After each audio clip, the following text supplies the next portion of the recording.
በስመ አብ ወወልድ ወመንፈስ ቅዱስ አሐዱ አምላክ አሜን። በስመ አብ ወወልድ ወመንፈስ ቅዱስ አሐዱ አምላክ አሜን። በስመ አብ ወወልድ ወመንፈስ ቅዱስ አሐዱ አምላክ አሜን። በመላው ዓለም የምትገኙ ኦርቶዶክሳውያን እናት አባቶቼ፣ እህት ወንድሞቼ ሁላችሁ እንደምን ዋላችሁ? ወቅቱ ደግሞ በእናንተ ምሽት ሆኖ ይነጋላችሁ ሁላችሁ እንዲሁ እንደምን አደራችሁ? አሚን። አባቶቻችን አምላክ ልዑል እግዚአብሔር ስሙ ዛሬም ዘወትርም እስትንፋስ ባለው አንደበት ሁሉ የተመሰገነ ይሁን። የካቲት 29 ላይ እንገኛለን። እንግዲህ ከነገ ጀምሮ ታላቁ የጌታችን ጾም ይገባል። በእውነት እጅግ ነፍሳችን ሀሴት የምታረግበት ወቅት ነውና በእውነት እንኳን ለዚህ ታላቅ አብይ ጾም በሰላም አደረሰን። ለሀገራችንም ለቤተ ክርስቲያናችንም ለራሳችንም እንደግል ደግሞ ብዙ የምናተርፍበት ወቅት ነውና በእውነት ታላቅ ወቅት ነው። እንኳን አደረሰን ማለት እወዳለሁ። ሁላችሁንም እንኳን አደረሳችሁ። ይህንን የሁለት ወር ወቅት እንግዲህ በተለየ ሁኔታ እንደምናከብረው ይታወቃል። በእውነት እጅግ የምንናፍቀው ወቅት ነው። ስለ በዓሉ ስለ እያንዳንዱ የበዓል ወቅት ሊቃውንት አባቶቻችን የሚመክሩንን እየሰማን ወደ ንስሐ አባቶቻችን እየቀረብን ራሳችን እያስመረመርን በንጽህና በቅድስና ሆነን ጾሙን እንድንጾመው ያስፈልጋል ማለት ነው። እንደው ልመክራችሁ ሳይሆን ላስታውሳችሁ የምፈልገው እኔ የትምህርቱን ለሊቃውንቱ ተዋለሁኝ። እኔ ግን እንደ ታናሽ ወንድማችሁ በታናሽነቴ አንዲት ላስታውሳችሁ ልመክራችሁ ሳይሆን ላስታውሳችሁ የምፈልገው ነገር የኔን ለምሳሌ እኔ በተለየ ሁኔታ እንደ ሌሊት ከእንቅልፍ ሰዓትም ሰውቼ ቢሆን የግል መንፈሳዊታችንን በደንብ አጠንክረን ወደ ቅዱስ ሥጋው ወደ ክቡር ደሙ የምንቀርብበት እንዲሆን ብዬ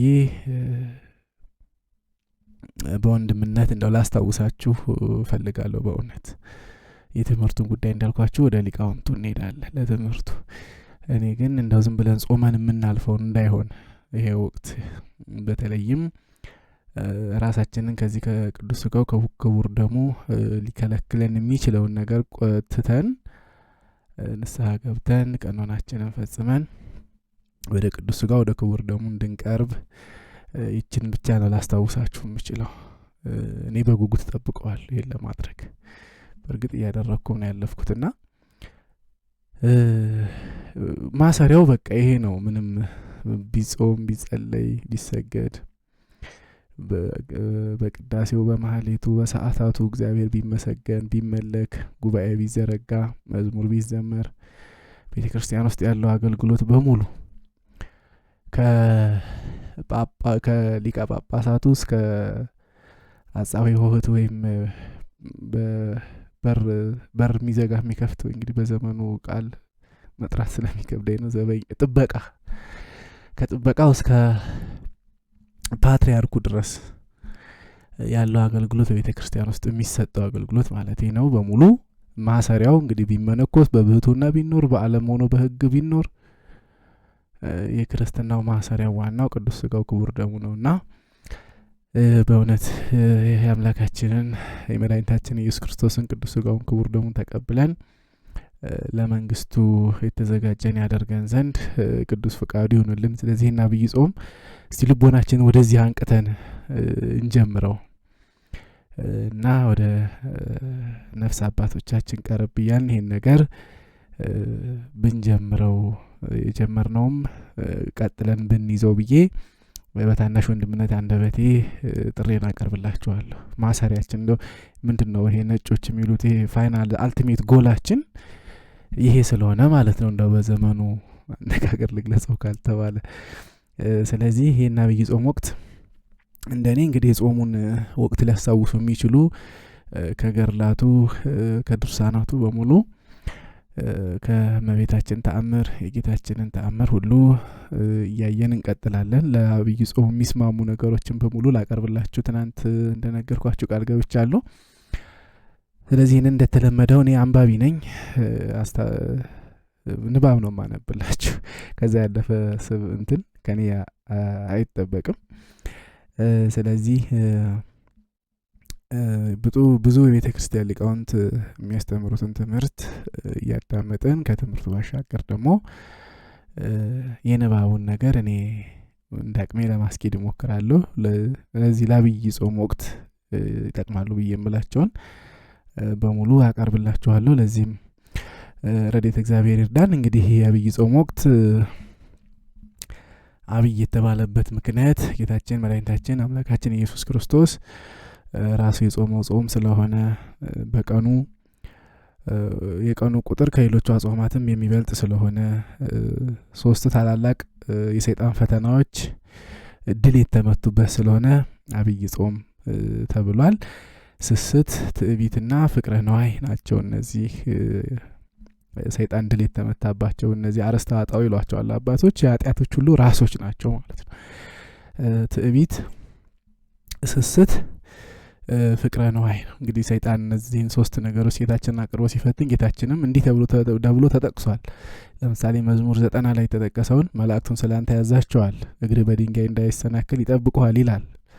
ስለዚህ ከዚህ ተራራ ላይ ራስን ብትጥል መላእክቱ ይህንን ተግባር ያድርገው ወይም ሲጠብቁህ ሲያድኑህ ልይ ብሎ ሲለው እግዚአብሔርን ደግሞ አትፈታተን ተብሎም ተጽፏል እየተባለ የተጻፈውን ተጽፏል እያለ ሰይጣን የፈተነውን ጌታችንም እንዲህም ተብሎ ደግሞ ተጽፏል እያለ በመቃወም ይህንን ትዕቢትን፣ ስስትን ደግሞ ምን ይላል?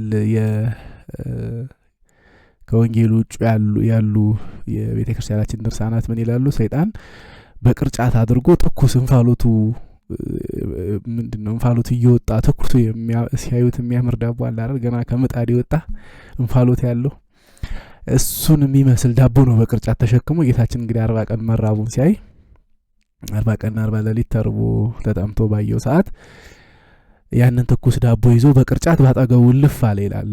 በስስት ማለት ይሄ ነው የስስቱ ፈተና ይሄ ነው። ከዛ ይሄንን ቢጠይቀኝ ከዚህ አይቶ ብሎ አጎምጅቶ መፈተኑ ነው። እንግዲህ ያም አልሆነም። ድንጋዩን ዳቦ እንዲያደርግም ሲጠይቀው ጌታችን ማንን ማድረግ ይችላል። በወቅቱ ግን የሰይጣንን ፈቃድ መፈጸም አንድም ለኛ ራእያ ሊሆነን ነውና ጌታችን መራብ መጠማቱ፣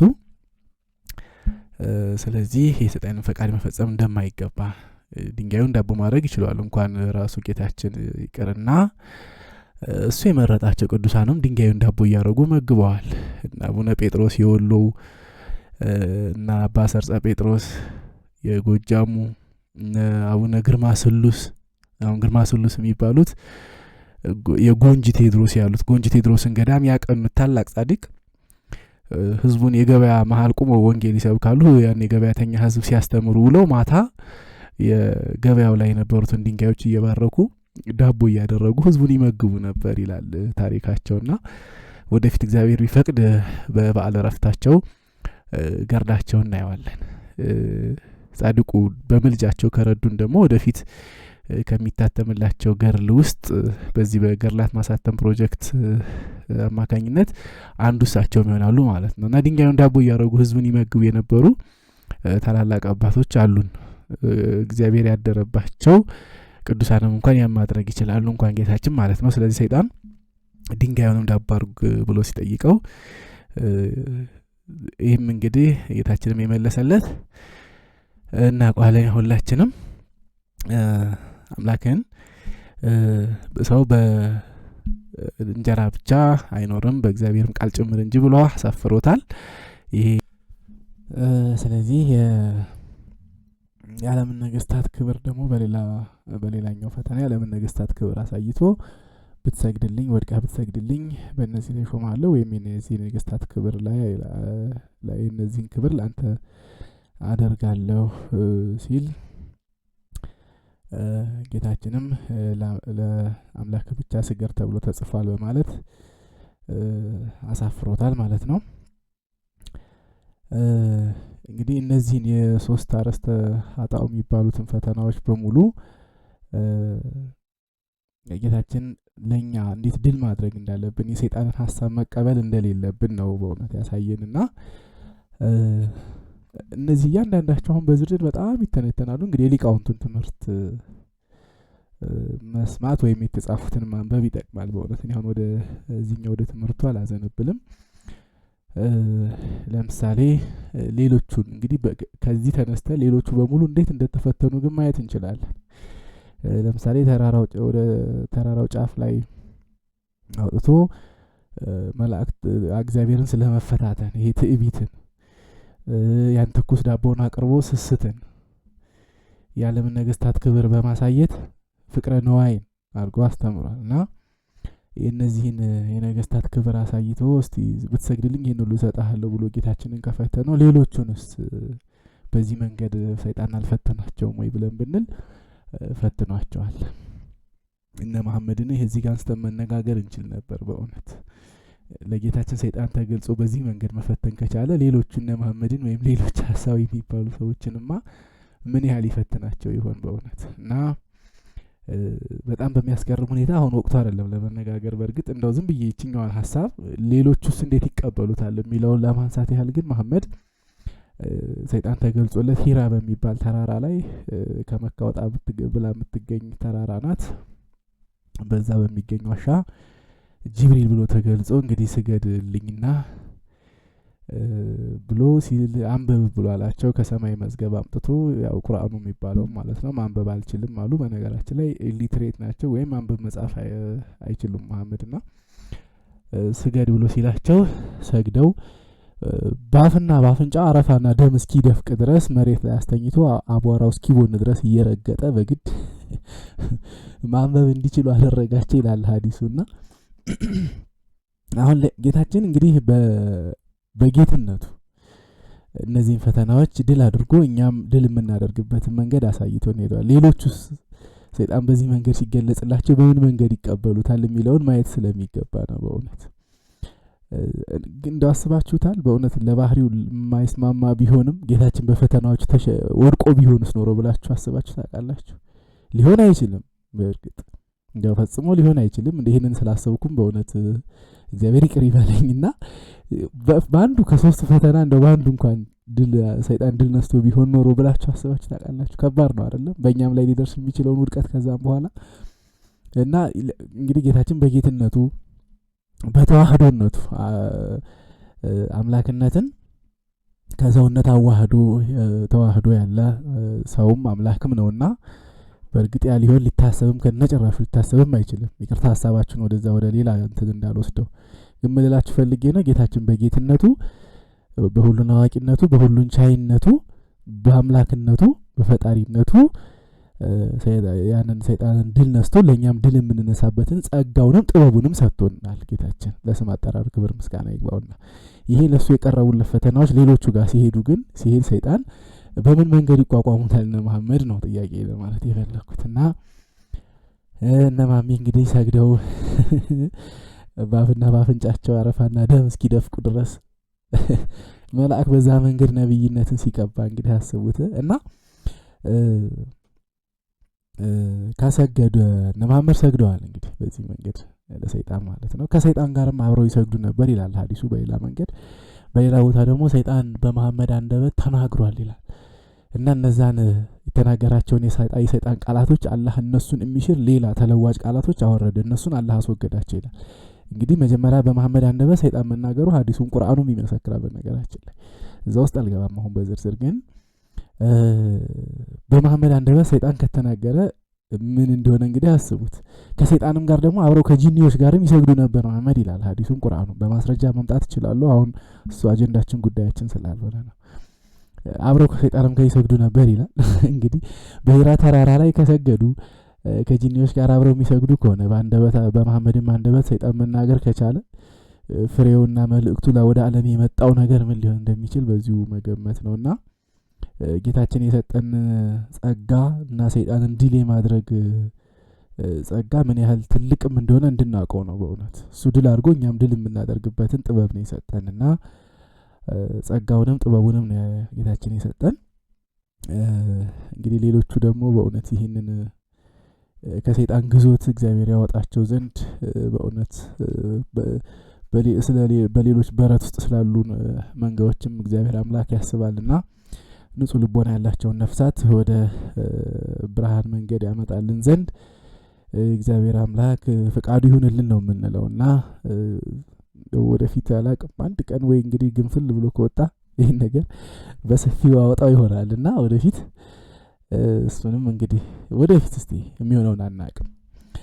በዚህ ጉዳይ ላይ በነገራችን ላይ ብዙ ለፍቼበታለሁ ላለፉት በርካታ አመታት ከነሱ ጋር በተገናኘ ብዙ ምሰራቸው ስራዎች አሉ። አሁን ግን አጀንዳችን አይደለም። ለማንኛውም እኛ በጌታችን ያገኘነውን ጸጋና ክብር ሌሎቹ ደግሞ በተቃራኒው የሰይጣንን ዋጋ ተቀብለው ይሄ ቀጠሉበት ነው። እኛ ደግሞ ከጌታችን ያገኘነውን ዋጋ ጸጋና ክብር ይዘን ቀጥለናል። ሌሎቹ ደግሞ ከሰይጣን የሚገኘውንም ዋጋ ይዘው ቀጥለዋል። ልዩነታችን በዚህ ደረጃ ነው ለማለት ነው ይሄን ያነሳሁት። እንግዲህ ቀጣዩ ሳምንት ዘወረደ ይባላል። ይህም የአብይ ጾም ወቅት የመጀመሪያው ሰንበት ሲሆን ይህም ቅድመ ዓለም የነበረ ዓለምን ፈጥሮ የሚኖር አልፋና ኦሜጋ ከሰማየ ሰማያት ወርዶ ከመቤታችን ከቅድስት ድንግል ማርያም ከስጋዋ ስጋ ከነፍሷ ነፍስ ነስቶ ስጋዋን ተዋህዶ ፍጹም አምላክ ፍጹም ሰው የሆነበት የሚወሳበት ወቅት ነው ይሄ መጀመሪያው ሳምንት። ከዛ በኋላ ቅድስት ምኩራብ፣ መጻጉዕ፣ ደብረ ዘይት፣ ገብርኄር፣ ኒቆዲሞስ፣ ሆሳዕና እያልን እስከ 8ኛው ሳምንት እንቀጥላለን። እያንዳንዳቸው በየሳምንታቸው እናያቸዋለን። አንድ የምናየው ገርል ስላለ ሰዓት ሳልፈጅ በቀጥታ ወደዛ ሊሄድ። ዛሬ እንግዲህ የካቲት 29 ቀን አንድ ታላቅ እናት አለችን። እሷን ከገርሏ አሰማችኋለሁ በንባብ። ምናልባት ይሄ የምሰራበት ሶፍትዌር ግን እንትኑ ከአንድ ሰዓት በላይ ሲሆን አይጨርስልኝም። ብዙ ጊዜ አንድ ሰዓት ካለፈ እንትኑ ሪከርዱ ፕሮሰስ አደርገው ከስዕሉና ከድምጹን አንድ ላይ ያገናኘው ሳቀናብር ያስቸግረኛል ከአንድ ሰዓት በላይ ከሆነና ምናልባት በዚህ ሰዓት ውስጥ ለመጨረስ እንዳመቸኝ ቀጥታ ወደ ገርሉና ወደ ስንክሳሩ ሊሄድ። ስንክሳሩ በዚህ ዕለት የጌታችንን ከመቤታችን ከቅድስት ድንግል ማርያም የመወለዱን ማለት በዓለ ልደቱ ወርሃዊ መታሰቢያ መሆኑን ይገልጽና የአርሞኒ ሀገር ኤጲስቆጶስ የከበረ ቢላካሪዮስ የተባለው ቅዱስ በሰማዕትነት ማረፉን ይዘክራል። ሌላ ወደ የካቲት 30 ነው የሚገባው። ያልቃል በቀኝ ይሄኛው ነው የአባ ቢላካሪዮስን ታሪክ ነው ስንክሳሩ የሚያወሳው። ወደኛው ሀገር ወደ ገርላቱ ስንመለስ ደግሞ እናታችን ቅድስት ፍቅርተ ክርስቶስ በዓለ ዕረፍቷ ነው። ሌላው እንደዚሁ ባለቤቷም አቡነ ዘርአ ክርስቶስ የተባለው ታላቅ ጻድቅ ነው። እሱም በእውነት አብረው እየኖሩ ግን በኋላ ለቅድስና ለሰማዕትነት የበቁ ሁለቱም ተሰይፈው ሰማዕት የሆኑ በአጼ ሱስንዮስ ዘመን ስለ ሃይማኖታቸው ክብር ሲሉ ሰማዕት የሆኑ ሁለቱም ሰማዕታት ናቸው። ነገር ግን እሷን ጌታችን መልአኩን ቅዱስ ሚካኤል ልኮ ከሞት አስነስቷት ብዙ ሐዋርያዊ አገልግሎት የሰጠች ታላቅ እናታችን ናት ቅድስት ፍቅርተ ክርስቶስ። እሷም እንግዲህ ባጭሩ ስለሷ ለመግለጽ ያህል ባህርን በአጽፏ ተሻግራ ወደ ሀገረ ናግራን በመሄድ ወንጌልን የሰበከች ታላቅ ሐዋርያዊት እናታችን ናት። በእውነት አጽፏን ተሻግራ ወደ ሀገረ ናግራን አጽፏን በባህር ላይ አንጥፋ በዛ ተሻግራን ሄደችው። እንግዲህ በዚህም ታላላቆቹን አባቶች እና አቡነ ኤዎስጣቴዎስ ከፋሌ ባህርን መስላቸዋለች ማለት ነው። ለእርሷም እመቤታችን ተገልጻላት በጌታችን በስጋው የተቀበላቸው መከራ በሙሉ እመቤታችን እንደ ወዳጅ ከወዳጁ እንደሚጫወት እመቤታችን ለፍቅርተ ክርስቶስ ተገልጻላት በልጇ ላይ የደረሱትን መከራዎች እየነገረቻት እመቤታችን ስታለቅስ አብራ አልቅሳለች። እና የጌታችን መከራ ሲታሰብ የሚለቀስበት ወቅት ነውና አሁን የአብይ ጾም ወቅት እመቤታችንም እንግዲህ በልጇ መከራ ላይ በልጇ ላይ የደረሱትን መከራዎች ለቅድስት ፍቅርተ ክርስቶስ እየነገረቻት ሐዘኖቿን በሙሉ ስትነግራት እመቤታችን ስታለቅስ አብራ ፍቅርተ ክርስቶስም አልቅሳለች አብራት። ከዚህም በኋላ ባርካት እመቤታችን የእጇን መስቀል ሰጥታት አርጋለች። ከዚህ በኋላ ይቺ ታላቅ እናታችን ቅድስት ፍቅርተ ክርስቶስ ሰውን ወደሚበሉ ሰዎች ሀገር ሄዳ በዚያ ወንጌልን አስተምራለች። ሴት መስበክ ትችላለች የሚለውን አጀንዳ እዚህ ጋር አጣምጡት። እግዚአብሔር በወደደ በፈቀደ ብዙ ማድረግ ይችላል በተአምራት።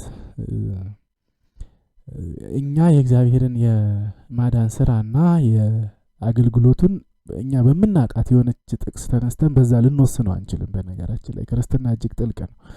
ለምሳሌ ሴቶች ደብረ ዳሞ ወይም ሌሎቹ ሴቶች የማይገቡባቸው ገዳማት አሉ አይደል?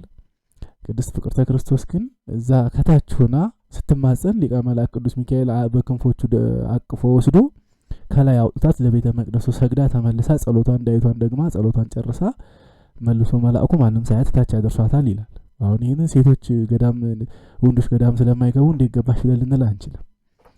እግዚአብሔር ያወቃቸው እግዚአብሔር የመረጣቸው ያከበራቸው ቅዱሳንን እነሱና እግዚአብሔር በሚያውቁት ብለን እናልፈዋለን እንጂ በእኛ በሰውኛ አስተሳሰብ እያሰብን ነገሮችን እንዳንመለከት ለማለት ነው። ስለዚህ ሐዋርያዊ አገልግሎት ስትፈጽም ሰውን ወደሚበሉ እንግዲህ ሰይጣን ያደረባቸው ሰዎች ናቸው። በእርግጥ እነዚህ ሰውን የሚበሉ ሲባል ሰው በራሱ ሰውን አይበላም፣ ግን ሰይጣን ያደረበት ከሆነ በዛ ሰው ላይ አድሮ ሰይጣን ሰውን ይበላል። ይሄ በተለይ ይሄ ቡዳ ምናምን የሚባለው በሙሉ ከዚሁ ጋር የሚገናኝ ነው ማለት ነው። ሐዋርያው ቅዱስ ማቲያስ ነው ከነዚህ ጋር በተገናኘ ታሪክ ያለው። እሱም እጣ ደርሶት ሄደው ወደ እነዚህ ሰውን ወደሚበሉ ሰዎች ወዳሉበት ሀገር ነበርና ወደዛ ሄዶ ልክ ምንድነው እንትን ግብራቸው ወይም ባህላቸው ምንድነው መጀመሪያ የያዙትን ሰው ወደ ይዘው 40 ቀን በአይኑን አውጥተው ለ40 ቀን ሳር እየመገቡ በእስር ቤት ያቆዩታል። ከ40 ቀን በኋላ አውጥተው ስጋውን ይበሉታል ይላል የዚህ የቅዱስ ማቲያስ ታሪክ ወይም ገርና እነዛን ሀገር ሄዶ 40ኛ ቀን አይኑን አውጥተውት ለ40 ቀን እስኪሞላው ድረስ ሳር እያበሉ በእስር ቤት አቆዩት። መጨረሻ ላይ ጌታችን ቅዱስ እንድርያስን ሐዋርያውን ልኮለት እንድርያስ ከእስር ቤቱ በተአምራት አውጥቶት በሀገሩ በሙሉ ወደ ጸሎታቸው ሲያሳስቡ እነዚህ ሁለት ቅዱሳን ሐዋርያት በጸሎታቸው ምክንያት መቅሰፍት በሀገሪቱ ላይ መጥቶ ታላቅ ውሃ ሀገሪቱ ሞላትና ሰው በሙሉ ሰጥሞ ሊያልቅ ሲሆን ያኔ በክርስቶስ ካመናችሁ አትሞቱም ብለው አሏቸው። ያኔ ነው እንግዲህ ክርስትናን አስተምረው ወዳው ሁሉንም ወደ ክርስትና ያመጧቸው በዚህ አይነት ተአምራዊ መንገድ ነው ማለት ነው። እነ ቅዱስ ማቲያስ እነ ቅዱስ እንድርያስ እናታችን ቅድስት ፍቅርተ ክርስቶስም እንደዚሁ ሰውን ወደሚበሉ ሀገር ሄዳ የከበረች ወንጌልን ሰብካ አስተምራቸው ወደ አጥምቃቸው ቤተክርስቲያን አሰርታላቸው እንደ ታሪኳን በደንብ እናያለን። በእውነት እጅግ ድንቅ ሐዋርያዊት እናታችን ናት። ሄዳ እንግዲህ አንቺ የምትዩን ክርስቶስን እናምናለን፣ ግን እኛ ምን በላው የሰው ስጋ ነው ብለው ይቅርታና በነገራችን ላይ እኛም ሀገር አሁን እያየን ነው አይደል? በመጽሐፍት ስናነበው የበላይ ሰብ መቤት ብለን መቤታችን የካቲት 16 አክብረናል በዓሏን አይደል እንዴ? ስለ በቀድሞ ስሙ ስምዖን በኋላ የሰውን ስጋ ስለበላው የ78 ነፍሳትን ስላጠፋው ስለ በላይ ሰው ስናወራ በመጽሐፍት ስንሰማው ወይም ስናነበው የኖርነውን ታሪክ እኛም በዘመናችን እያየነው ነው አይደል? በዚህ በመተከል አካባቢ የሆነ ቪዲዮ አይታችኋል ፌስቡክ ላይ ከሌን የበላኋት እኔ ነኝ ከሌን ያረርኳት እኔ ነኝ እያለ ሲናገር ሰውየው በምስል ወይም በቪዲዮ አይተነዋልና ይሄ ነገር እኛው እንደው በዚህ ዘመን በእውነት በኢትዮጵያ ላይ ያልታየ ርኩሰት የለምና ይሄ ሰውን የሚበሉ ሰዎች ብለን ስንል ብዙዎቹ እንደው ዝም ብለን ተረት የምናወራ ይመስላቸዋልና አሁንም እኛ ሀገር ላይ ያለ ይሄንን ስጋ የሚበሉ የቀይ ሰው ኩላሊት መብላት እንደው ጥሩ ነው ተብሎ በነዛ ማህበረሰቦች ዘንድ ይታሰባል። ስለዚህ ቀይ ሰው እያገኙ በአካባቢው በሙሉ እያረዱ ኩላሊት የሚበሉ ልብ የሚበሉ እኛው ሀገር እዚሁ የሰይጣን ፈረስ የሆኑ አሉና እንደው እግዚአብሔር ቤተክርስቲያን በነገራችን ላይ ልትሰራ የሚገባትን ሐዋርያዊ ስራ ስላልሰራች ነው አሁን ዋጋ እየከፈልን ያለነው።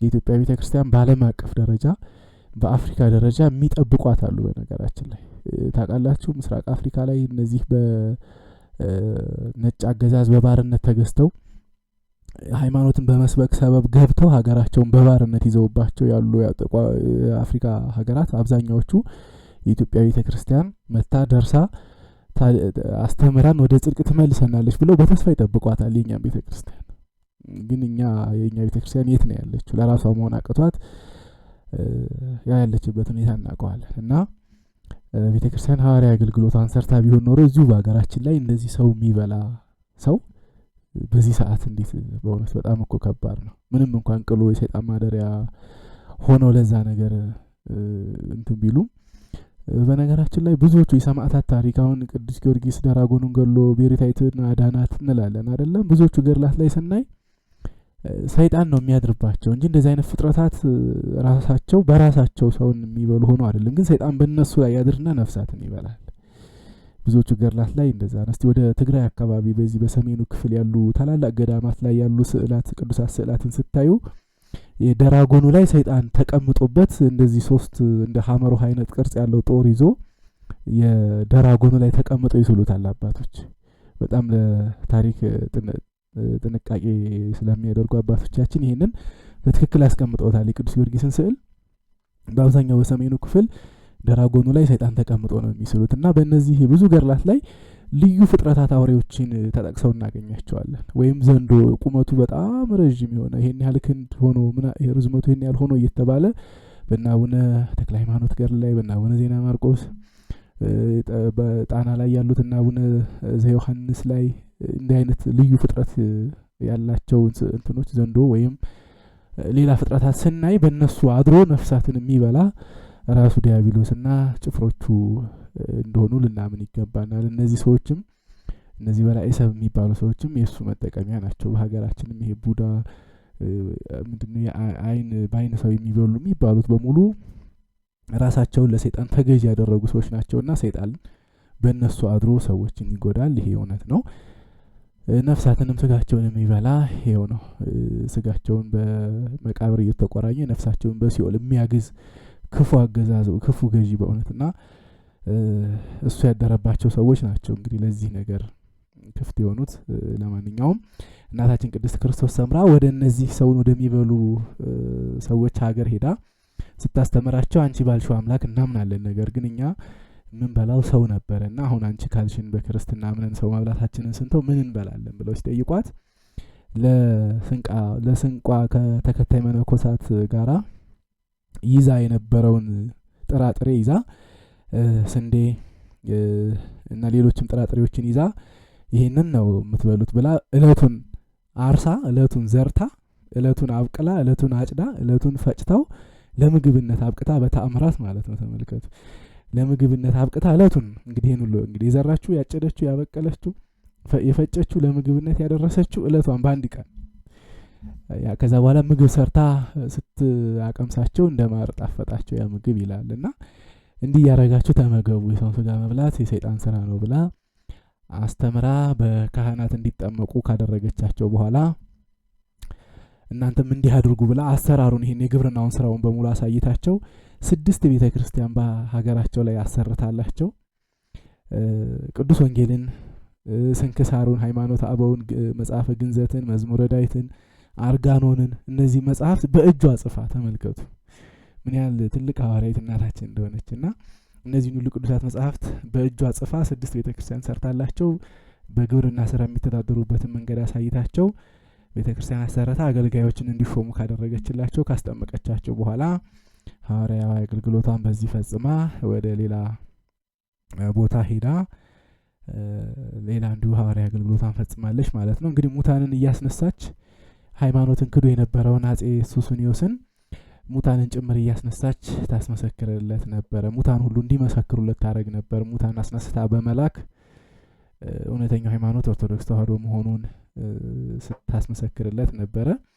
እንግዲህ በመጀመሪያ እሷም ንጉስ አጼ ሱስንዮስ ደሟ እንደ ውሃ እስኪፈስ ድረስ ካስገረፋት በኋላ በዚህ ሁሉ ማትመለስለት ብትሆን ስለ ተዋህዶ ሃይማኖት ጥብቅና ቆማ በፊት ለፊቱ መስከራ ሰማዕት ሆና አንገቷን አሰይፏታል።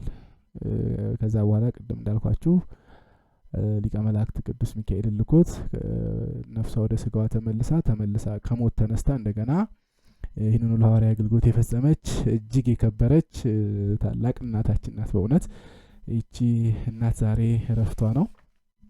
ገዳሟ መምዑዝ ፍቅርተ ክርስቶስ ገዳም እጅግ ድንቅ ናት። በእውነት በቅርቡ እንግዲህ አጽሟ ያለበት እንዲህ አይነቷ የከበረችዋ ቅድስት አጽሟ ያለበት ቦታ ትንሽ ለአደጋ ተጋልጠው ባለፈው አበምኔቱም በስልክም በምንም ሲያወሩን ነበረ። መንግስትም የራሱን ኃላፊነት ወስዶ እየሰራ ነው። ከጀርባው ወንዝ አለ። ያ ወንዝ እየተሸረሸረ በገዳሙ ላይ ጉዳት ማድረስ ከጀመረ ቆይቷልና አሁን ደግሞ አጽሙ ያረፈበት ቤተ መቅደስ ጭምር የመፍረስ አደጋ ደርሶበት እንደሆነ የገዳሙ አበምኔት በቀጥታ በስልክ ነው ባለፈው ሰዎች ጋር ደውሎ ያናገሩኝና መንግስት ወደ 6 ሚሊዮን ብር በጅቷል፣ ግን ከዛም በላይ ያስፈልጋል። ድል እንትን ነው የሚሰራው፣ ትልቅ ወንዝ ድልድይ ነው። ስለዚህ መንግስት የራሱን የክልሉ መንግስት የባህልና ቱሪዝም እንዲሁም የከተማው አስተዳደር በሙሉ የራሳቸውን ድርሻ ይወጡና ከዛ የተረፈውን ወደ ምእመኑ አቤት ማለታችን አይቀርም። መጀመሪያ ከነዚህ ባለድርሻ አካላት የሚመጣውን ነገር እኔ ብለው እስካሁን ግን ወደ 6 ሚሊዮን ብር እንደተበጀተ መረጃው ደርሶኛል ማለት ነው። ስለዚህ ወደፊት የዚህችን ቅድስት እናት ቤተ መቅደስ አጽሟ ያረፈበትን ቤተ መቅደስ የመጠበቅ ሃይማኖታዊም ሀገራዊም ግዴታ ይኖርብናል ማለት ነው። ወደፊት በመንግስት በኩል የሚሰጠውን መላሽኒና ልመለስበታለሁ ማለት ነው። ይህን ጉዳይ ወደፊት ምናልባት ወንድሜ መምህር ዲያቆን ዮርዳኖስ አበባም ይህን ጉዳይ መረጃው ደርሶታል፣ እሱም እናወራለን። ወደፊት የሚሰራ ስራ ካለ ወደፊት እናያለን ማለት ነው። ገድሏ ታትሟል። ቤተ መቅደሷ እንግዲህ ሄዳችሁ ለመሳለም የምትፈልጉ ምእመናን ብዙ ጊዜ አድራሻ የገዳማቱን አድራሻ አትነግረንም ትሉኛላችሁ። በፌስቡክ ላይ ጽፍበት በነበረው ወቅት አውቄ ነው በነገራችን ላይ ማልናገረው። ለመሰላችሁ ትግራይ ውስጥ ስላሉ ገዳማት ስናገር አማራው ይመጣና አንተ የትግሬ ጠበቃ ይላል። ስለ አማራ ክፍል ስላሉት ገዳማት ስናገር እዛው የትግራይ ተወላጅ ደግሞ ሌላ ነገር ይላል እና ይሄ ዘረኝነት ጽንፈት ውስጥ እንደው ምን ውስጥ እንደከተተን በእውነት በጣም ነበር ያዘንኩትና ገዳማቱን ብዙ ጊዜ ሳስተዋውቅ አድራሻቸውን አልናገርም ነበር ከዚህ በመነሳትና ይህች እናታችን እየሰራችው ቤተ መቅደስ በጣም በሚያስገርም ሁኔታ መጨረሻ ላይ በአንዲት ቀን የሰራቻት ሰንሰልሚና ሚዛ ከሚባል እንጨት ይላል ገድሏ። ይህች የሰራቻት ቤተ መቅደስ ሰርታ ስትጨርስ ጌታችን ከክብርት እናቱ ከእመቤታችን ጋራ ተገልጾ ቤተ መቅደሷን ባርኮላታል። በዛ ወቅት ጌታችንና እመቤታችን ሲገለጹ ቤተ መቅደሷ ወደ ላይ ከፍ ብላ በአራቱም አቅጣጫ ሰግዳ ለጌታችን በአራቱም አቅጣጫ ሰግዳ ጌትነቱን አመስግናለች። እሷ የሰራቻት ቤተ መቅደስ ማለት ነው። ይሄ አስገራሚ ገዳሟ እመምዑዝ ፍቅርተ ክርስቶስ ገዳም የሚገኘው በሰሜን ወሎ ሀገረ ስብከት መቄት ወረዳ ሲሆን ፍላቂት ወይም ገረገራ ከሚባለው ከተማ ከዛ በመነሳት ይገኛል። ከአዲስ አበባ ለመሄድ ደሴ ወልዲያ ከዛም ወደ ፍላቂት በመጓዝ እንደዚሁም ደግሞ በሌላኛው አቅጣጫ ከባህር ዳር ወደ ንፋስ መውጫ ከንፋስ መውጫ ደግሞ ፍላቂት በመጓዝ በሁሉም አቅጣጫ ወደ ቦታው መሄድ ይቻላል። ወደ ታሪኳ እንገባለን ወደፊት በሰፊው። አሁን መግቢያ ነው ያስተዋወቅኳችሁ። በወቅቱ እንግዲህ በአፄ ሱስንዮስ ዘመን ከእርሷ ጋር ከቅድስት ፍቅርተ ክርስቶስ ጋራ እነ ቅድስት ወለተ ጴጥሮስ ሌላኛዋ ትልቅ እናታችን በእውነት በጣም ብዙ አስገራሚ ታሪክ ያላት እናታችን ቅድስት ወለተ ጴጥሮስ እንደዚሁም እህተ ጴጥሮስ የሚባሉት እነ ወለተ ክርስቶስ እነ ወለተ ጳውሎስ የሚባሉ ሌሎችም ታላላቅ ሰማዕታት እናቶቻችን አብረው ከነ ቅድስት ፍቅርተ ክርስቶስ ጋራ ከአባቶቻችን ከነ አቡነ አህራ ድንግል እያበረቷቸው እና አቡነ ምእመነ ድንግል የጩጊው እና አቡነ ፈትለ ስላሴ እና አቡነ አምደ ስላሴ እነዚህ ሁሉ እያበረቷቸው ብዙ ሰማዕታት ንጉሱ በካደ ሰዓት ስለ ሃይማኖታቸው ሲጋደሉ የነበሩ ታላላቅ እናቶቻችን አሉ። እማ ወተት የሚሏቸው አሉ፣ እማ ሸንኮር የሚሏቸው አሉ። በግብር ስማቸው ነው ይሄ ተጠሩበት። እማ ሸንኮር እማ ወተት የሚባሉ ስለነሱ እንግዲህ ወደፊት በዝርዝር ራሱን የቻለ ገዳ እንትን አላቸው፣ ቤተክርስቲያን አላቸው። እማ ወተትም አላት የራሷ ቤተክርስቲያን በዚሁ በፍቅርተ ክርስቶስ ገዳም አካባቢ ነው ያለው ገዳማቸው። እማ ወተትም እንደዚሁ እማ ሸንኮር እነዚህ ሁለቱ ታላላቅ የሚታወቁ በወቅቱ የነበሩ ቅዱሳን እናቶቻችን ናቸው። ስለዚህ ወደፊት በዓላቸው ሲደርስ የሁሉንም በየተራ እናየዋለን ማለት ነው። እንግዲህ በወቅቱ ንጉሱ አፄ ሱስንዮስ ፖለቲካዊ ጥቅም ያገኙ መስሏቸው ጌታችንን ክደው የረከሰች የካቶሊክ ሃይማኖትን በሀገራችን ላይ እሳቸው ራሳቸው አምነው ከተጠመቁ በኋላ በካቶሊክ ስርዓት በኢትዮጵያ ላይ አውጀውት የነበረው ስርዓት እጅግ ከባድ ነበረ። አዋጁን እንግዲህ እስቲ ከአዋጁ ውስጥ የተወሰነውን ልንገራችሁ ዝም ብዬ። አንደኛው አዋጅ የኢትዮጵያ ክርስቲያኖች በሙሉ እንደገና በካቶሊክ ስርዓት እንዲጠመቁ የሚል አዋጅ ነው። እንዴት ከባድ እንደሆነ ተመልከቱ። የኢትዮጵያ ክርስቲያኖች በሙሉ እንደገና በካቶሊክ ስርዓት እንዲጠመቁ። ሁለተኛ የኢትዮጵያ ካህናት እንደገና በካቶሊክ ስርዓት ክህነታቸውን እንዲቀበሉ። ሶስተኛ የኢትዮጵያ አብያተ ክርስቲያናት በሙሉ እንደገና በካቶሊክ ስርዓት እንዲባረኩ፣ አብያተ ክርስቲያናቶቹ ወይም ገዳማቱ በሙሉ። አራተኛ በውስጣቸው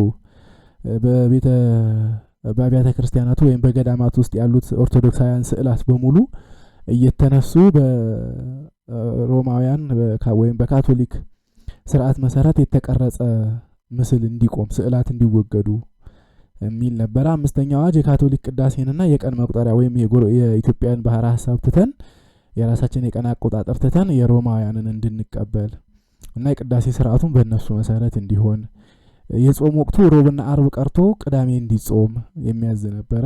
ይሄ ስድስተኛው አዋጅ ነው። ሰባተኛው አዋጅ ወደ ካቶሊክ እምነት ያልገባና ይህንን አዋጅ ያላከበረ ካለ ከፍ ብሎ አንገቱን ዝቅ ብሎ ባቱን በሰይፍ እንዲቆረጥ የሚል ነበረ። እንግዲህ ይሄ ሲታወጅ ነው ብዙዎቹ ከየገዳማቸው እየወጡ ደንቀዝ የሚባለው ቦታ ላይ በአንዲት ቀን ወደ 8000 ካህናት ገበሬዎች በሙሉ ስለ ሃይማኖታቸው ሰማዕትነት አያመልጥህ እየተባሉ ተጠራርተው ከየቦታው በንጉሱ ፊት የጌታችንን አምላክነት እየመሰከሩ ስለ አንዲት ተዋህዶ ሃይማኖታቸው የተሰየፉ ሰማዕታት ናቸው ማለት ነው። በእውነት የሰማዕታቱ በረከት ይደርብን። ዋናዎቹ እንግዲህ ገርል ተጽፎ በስማቸው ታቦት ተቀርጾ ቤተክርስቲያን ታንጾ የሚዘከሩ ዋናዎቹ እነ ወለተ ጴጥሮስ፣ እነ ፍቅርተ ክርስቶስ፣ እነ አቡነ ፈትለ ስላሴ፣ እነማ ሸንኮር፣ እነማ ወተት፣ ሌሎችም የሚጠቀሱ ብዙ ቅዱሳት አነስታሉን። በእውነት ተዋህዶ ሃይማኖታችንን እንዴት ዋጋ ከፍለው እዚች እኛ ዘመን ላይ እንዳደረሷት ለመረዳት ወደ ኋላ የሰማዕታቱን የቅዱሳን አባቶቻችን የቅዱሳት እናቶቻችንን ታሪክ መመልከቱ የተከፈለልንን ዋጋ ለማወቅ ይረዳልና በቀጥታ ገርሏ ላይ ሄደን ሙሉ ታሪኩን እናየዋለን። ስለዚህ ከእንትኑ ነው የምንጀምረው፣ ከስንክሳሩ እንጀምራለን። ቀጥታ ወደ ገጸ ንባቡ ነው የምገባው። በድጋሚ ረድኤተ እግዚአብሔር ከሁላችን ጋር ይሁን።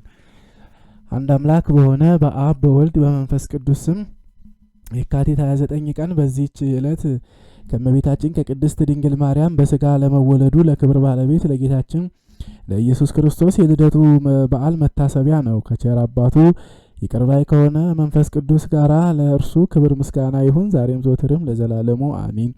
በዚህችም ዕለት የአርሞኒ ሀገር ኤጲስቆጶስ የከበረ ቢላካሪዮስ በሰማዕትነት አረፈ። ይህም አባት ፈጽሞ እስካረጀ ድረስ በተሾመበት ወንበር ብዙ ዘመናት ኖረ። ብዙ ድርሳናትና ተግሣጻትንም ደረሰ።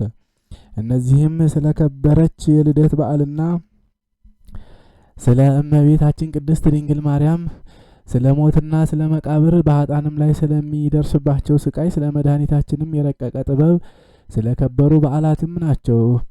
ሕይወት በሆኑ ትምህርቶችም ብዙ ነፍሳትን መስዋዕት አድርጎ ለእግዚአብሔር አቀረበ። በክርስቲያንም ወገኖች ላይ የስደትና የመከራ ወራት በሆነ ጊዜ በክብር ባለቤት በጌታችን ኢየሱስ ክርስቶስ ስም ደሙን ሊያፈስ ወደደ። ሕዝቡንም ሰብስቦ በቀናች ሃይማኖት ይጸኑ ዘንድ አዘዛቸው። ስለ ጌታችን ኢየሱስ ክርስቶስም ደሙን ሊያፈስ ይሻልና እርሱ እንግዲህ ፊቱን እንደማያዩት ነገራቸው። ሰምተውም አለቀሱ። ስለ መለያየታቸውም እጅግ አዘኑ። የሰሙትም የሙት ልጆች እንሆን ዘንድ ለምን ትተወናለህ አሉት። ማስቀረትና ማስተውም ባልተቻላቸው ጊዜ ከእርሳቸው ዘንድ ወጥቶ ወደ መኮንኑ ሄደ። በፊቱም ቁሞ በክብር ባለቤት በጌታችን በኢየሱስ ክርስቶስ ታመነ። መኮንኑም ብዙ አሰቃየው። ሕዝቡም ብዙ ልመናን አብዝተው ለመኑት። ራስህን አድን ከከተማም ውጣ አሉት። እርሱም ልባቸውን ደስ ያሰኝ ዘንድ በስውር እወጣላችኋለሁ አላቸው። በዚያችም ሌሊት ሰማዕትን ትሆን ዘንድ የተመኘኸውን በጎ ምክር ለምን ረሳህ እንደሚለው ሰው ሆኖ ራእይን አየ። ከዚህም በኋላ ተመልሶ ለመኮንኑ ተገለጠለት። በዚያም ጊዜ በጌታችን ታመነ። መኮንኑም ራሱን በሰይፍ ይቆርጡት ዘንድ አዘዘ።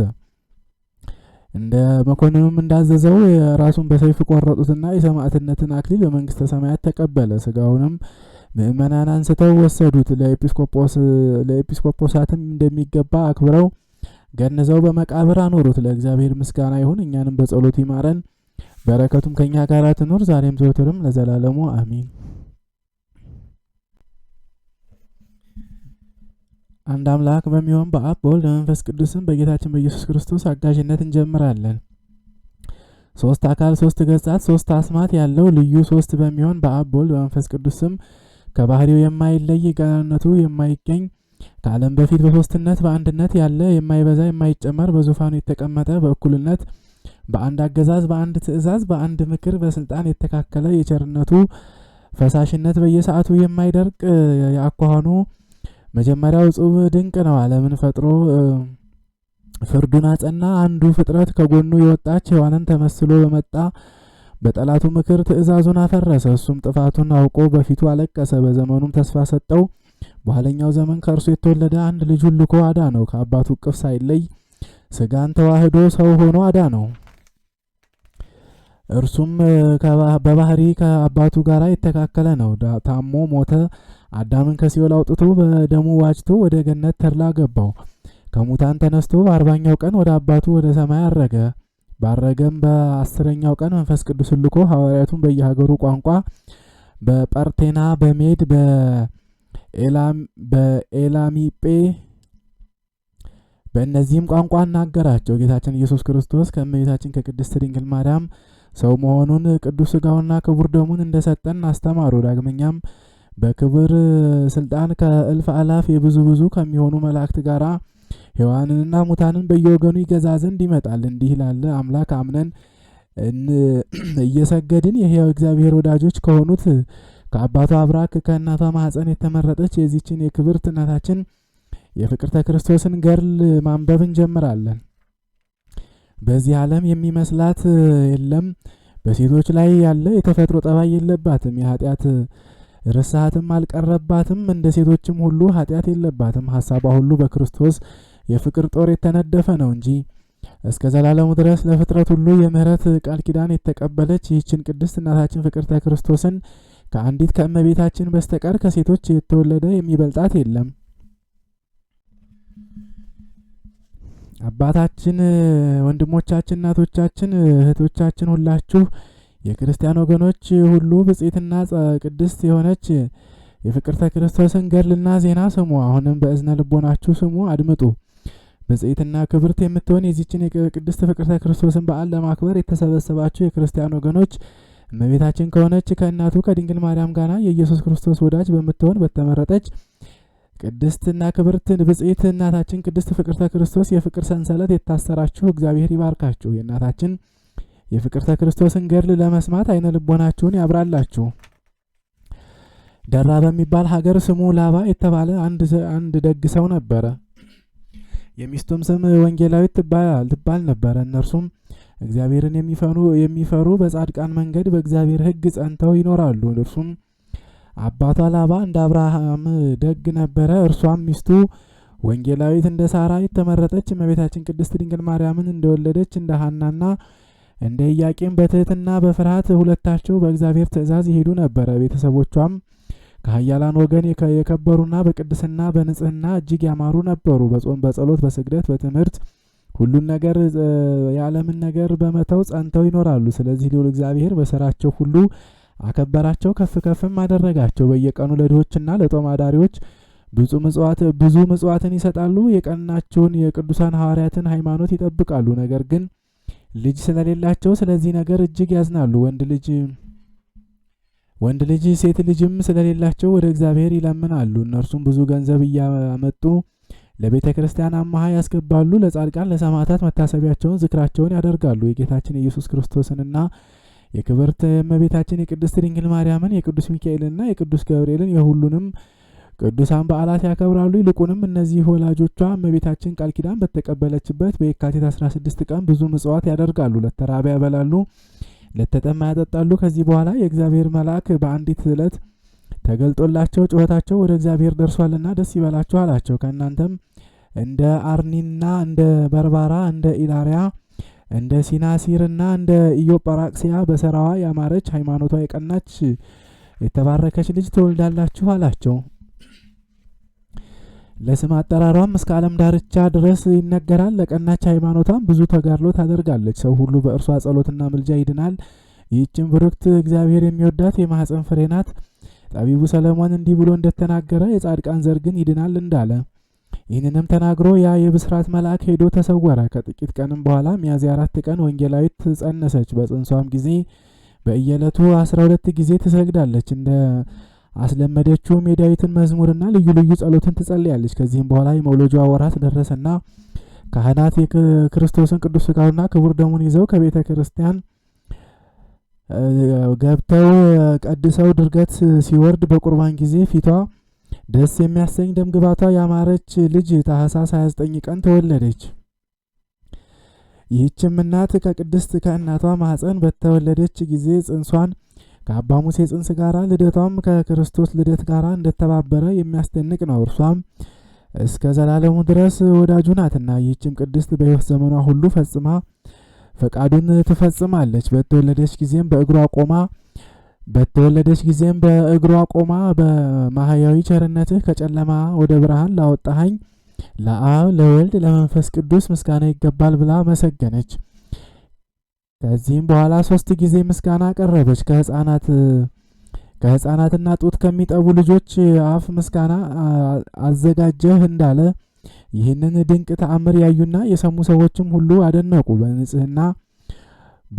በንጽህና ወራት ከእመቤታችን ከቅድስት ድንግል ማርያም ቤተ መቅደስ አስገቧት። እሷም እናቷ ሔዋን ከተፈጠረች በኋላ በ80 ቀን ወደ ገነት እንዳስገቧት አባታችን አዳምም እግዚአብሔር ከፈጠረ በኋላ ወደ ዘላለም ደስታ ወደ ገነት እንደገባ እንደዚሁም ይህቺ ሕፃን የክርስትና ጥምቀትን ትቀበል ዘንድ ወደ ቤተ መቅደስ ገባች። ከዚህም በኋላ ካህናቱ ተሰብስበው መጽሐፈ ክርስትና ደግመው በክርስቲያን ሕግ አጠመቋትና ስሟን መንፈስ ቅዱስ እንዳናገራቸው ማርያም ጸዳላ ብለው ሰየሟት። በዚህም ጊዜ መንፈስ ቅዱስ ወርዶ በራሷ ላይ ጋረደና የክርስቶስን ሕገ ጥምቀት እቀበል ዘንድ በዚህ ሰዓት የፈቀደልኝ እግዚአብሔር ፈጣሪ የተመሰገነ ይሁን አለች። በዚህም ጊዜ የከበሩ ሰዎች አደነቁ። ከዚህም በኋላ ካህናቱ ቅዳሴ የገቡና በቁርባን ጊዜ አሜን ወአሜን የሥጋዬና የነፍሴ መድኃኒት ይሁነኝ ብላ ቅዱስ ሥጋውን ክቡር ደሙን ተቀበለች። ፈጣሪ ክርስቶስ ሆይ ይህ የሰጠኸኝ የሥጋህ ይህ ደምህ እስከ ዘላለም ድረስ ሕይወት ይሁነኝ አለች። ከዚህም በኋላ ይቺ ቅድስት ከትንሽነቷ ጀምሮ በጸጋና በባለሟልነት በተግሣጽና በፈሪሃ እግዚአብሔር በጥበብ አደገች። ስሟንም ሙዚት ብለው ጠሯት። ሙዚት ማለት ጣፋጯ ማለት ነው። በመንፈስ ቅዱስ ሥራም የጸናች ሆነች። ዘወትርም ወደ ቤተ ክርስቲያን እየሄደች ከእመቤታችን ከቅድስት ድንግል ማርያም ስዕል እጅ እየነሳች የበጎ ጠላት ሰይጣን በክፉ ምክሩ ድል እንዳይነሳት ነፍሳንና ሥጋዋን አደራ ታስጠብቅ ነበረ። ከዚህም በኋላ በቆብ ጊዜ የቅድስት ፍቅርተ ክርስቶስ ተብላ የተጠራች ይህቺ ብጽዕት ማርያም ጸዳላ አባቴና እናቴ ሆይ የዳዊት መዝሙርና ጸሎታትን እማር ዘንድ ወደ መምህር ውሰዱኝ አለች። ይህንንም ቃል አባቷና እናቷ ከልጃቸው በሰሙ ጊዜ ፈጽመው አደነቁ። አስደናቂ የሆነ የእግዚአብሔርን ስራ ሲነጋገሩ ከእግዚአብሔር ወገን የሆነ አንድ መነኩሴ መጣና ሰላምታ ሰጣቸው። የዚህችም ሕፃን ራሷን ሳማት። የሕፃኗም አባት መነኩሴውን ለመነኩሴ ሴት መሳም ይገባዋልን? ስለምን ልጄን ትስማታለህ? አለው። ያ ጻድቅ መነኩሴም ይህች ቅድስት የሕያው እግዚአብሔር ወዳጁ ናት። እሷም በገድልም ከእኛ ጠንካራ ናት፣ ከእኛ ትበልጣለች። የሰው አንደበት የእርሷን ገድልና ትሩፋት መናገር አይችልም። ከሴቶች ሁሉ እንደ እሷ ያለ የለም። እኔም ይህችን ሕፃን መላእክት በክንፋቸው ጋርደው ሲያሳርጓት የደስታ ቦታን ሁሉ ሲያሳዩት አያለሁና የእግዚአብሔር ወዳጁ ቅድስት ሆይ እንዴት ነሽም ሲሏት ሰማሁኝ። እኔንም ሰው ሆይ ስራ ፈት አትሁን፣ ሂድና ፊደልን፣ መዝሙረ ዳዊትን እንደዚሁም ቤተ ክርስቲያን ትምህርት አስተምራት አሉኝ። በዚህም ጊዜ መጥቼ ወደ እናንተ የደረስኩ ስለዚህ ነው፣ እርሷንም የሳምኳት ስለዚህ ነው አላቸው። ከዚህም በኋላ የአቡነ ዘበሰማያትን ጸሎት ጸለዩና ከዚያን ሰዓት ጀምሮ ያ መነኩሴ አስተማራትና በአንድ ቀን ሁሉን አጠናች። የመንፈስ ቅዱስ ስጦታ ህሊናዋን መስኮት ከፍቶላታልና የመለኮት ኃይል ልቦናዋን ብሩህ አድርጎላታልና የቤተ ክርስቲያንን ትምህርት ሁሉ ተማረች። የዳዊትንም መዝሙር ተምራ ከጨረሰች በኋላ ልቧ ተሸበረ፣ ህሊናዋን በክርስቶስ ፍቅር ጦር ተነደፈ። የእግዚአብሔር ልጅ በማህፀኗ በተሸከመች የመልካሟ ርግብ የማርያም ፍቅር በማሰቧ ልቧ እንደ ምድጃ እሳት ነደደ። የጻድቋ እናታችን የቅድስት ፍቅርተ ክርስቶስ በረከቷ አማላጅነቷ በሁላችን በሕዝበ ክርስቲያን ሁሉ ላይ አድሮብን ይኑር አሜን። ከዚህም በኋላ ወላጆቿ ሊያጋቧት ወደዱ። እርሷ ግን ይህንን ነገር አልወደደችም። ዘወትርም የዳዊትን መዝሙር 2 ጊዜ በመዓልት 2 ጊዜ በሌሊት እየጸለየች ታደርሳለች እንጂ። እርሷም ወደ አንዱ ገዳም ወደ ብር ሄዳ የምንኩስና ልብስ ለመቀዳጀት ትፈልግ ነበረ። ከዚህም በኋላ ስሙ ዘርአ ክርስቶስ የሚባል ሀገረ ገዢ አጫት። እርሷም አባቷን አባቴ ሆይ ነፍሴ እንዴት ትድናለች? እንዴትስ በከንቱ ታጠፋታለህ? በዚህ ዓለም ውስጥስ ለምን ታስገባኛለህ? አለችው። ወላጆቿም አይሆንም ብለው በስርዓተ ተክሊል በቤተ ክርስቲያን ሕግና ስርዓት ከጮኛዋ ከመኮንኑ ከዘርአ ክርስቶስ ጋር አጋቧት። እኩለ ሌሊትም በሆነ ጊዜም ወንድሜ ሆይ እግዚአብሔርን ደስ የሚያሰኘውን ነገር ድንግልናችንን እንጠብቅ አለችው። እርሱም እሺ እንጠብቅ፣ እኔም ይህንን ነገር አልወደድኩትም፣ ወላጆች ያስገድደው ነው እንጂ። አሁንም የዲሜጥሮስን ጽድቁንና እናስብ፣ እንደ ዮሐንስ ከማም በድንግልናችን ጸንተን እንኖር አላት። ይህንንም ተመካክረው እጃቸውን ዘርግተው ብዙ ጸሎት ጸለዩ። ከዚህም በኋላ በትጋት በጸሎት በስግደት ለእግዚአብሔር እየተገዙ በድንግልና በንጽህና ኖሩ። ቀን ማቅ ለብሰው በስጉር ቆመው በመጸለይ በቤተ ክርስቲያን ውስጥ ይውላሉ። በሌሊትም በባህር ውስጥ ገብተው በጸሎት ያድራሉ። ቅዱስ ቁርባን ለመቀበል ጸሎት ለመጸለይ ጧት ጧት ወደ ቤተ ክርስቲያን ይገሰግሳሉ። ገንዘባቸውንም በየዕለቱ ለነዳያን ለችግረኞች ምጽዋት ይሰጣሉ። የእግዚአብሔር መልአክ እየጠበቃቸው ብዙ ዓመት ኖሩ። ለእርሷና ለእርሱም ለሁሉ መልአኩ ቅዱስ ገብርኤል ጠባቂያቸው ነው። ለእርሷም ደግሞ ለቅድስት ፍቅርተ ክርስቶስ ጠባቂዋ ሊቀ መልአክ ቅዱስ ሚካኤል ነው። እነርሱም ይጠብቋቸዋልና ሌሎችም መላእክት ዘወትር ይጎበኟቸዋል። እንግዶችንም ተቀብለው እግር ያጥባሉ። ያሰቡትን ሁሉ ይሰጧቸዋል። የተራቡትን ያበላሉ፣ የተጠሙትን ያጠጣሉ። በእንደዚህ ባለ በጎ ስራ ሁሉ ሳሉ የእግዚአብሔር መልአክ ተገለጠላቸውና እናንተ የተመረጣችሁ ብፁዓን ናችሁ፣ ከእናንተም የእግዚአብሔር ወዳጆች የሆኑ ታላላቅ የገነት ዛፎች ይበቅላሉ ወይም ልጆች ይወለዳሉ ማለት ነው። እንዲህም ብሎ በነገራቸው ጊዜ በዚህ ነገር አትፍሩ፣ የእግዚአብሔር ፈቃዱ ነውና በድንግልና ሆናችሁ የምታገኙት ክብር አይጎድልባችሁም። ከእናንተ የተመረጠ የተባረከ ዘር ይወጣል አላቸው። እነርሱም ይህ ነገር ጋኔን ነውን ወይስ ከእግዚአብሔር ነው አሉ። ሁለተኛም ሶስተኛም አራተኛም ጊዜ መልአኩ ታያቸው። እነርሱም በምድር ላይ እያደሩ 40 መዓልት 40 ሌሊት እየጾሙ ሲያዝኑ ሲተክዙ ሳለ ቃል ከሰማይ ሰሙ። ከዚህ በኋላ በስርዓተ ሕግ መሰረት ተገናኙ። ከመኝታቸውም ሳይነቁ ጸነሰችና በፊቱ ትምህርተ መስቀል ያለበት መልኩ ያማረ የተመረጠ ልጅ ያለ ጭንቀት ወለደች። የሀገሩ ሰዎችም በመውለዳቸው ደስ አላቸው። ቀድሞ እነኚህ ሰዎች ጃንደረቦች ናቸውን ወይስ መክነው ነው እያሉ ያሟቸው ስለነበረ እንደ ክርስቲያን ልማድ ሕግና መሰረትም አደረጉ። ሕፃኑም 4 ዓመት በሆነው ጊዜ ትምህርት አስተማሩት። በ4 ዓመቱም ሁሉም በቃሉ አጠና። ከጳጳሱም ክህነትን ተቀበለ።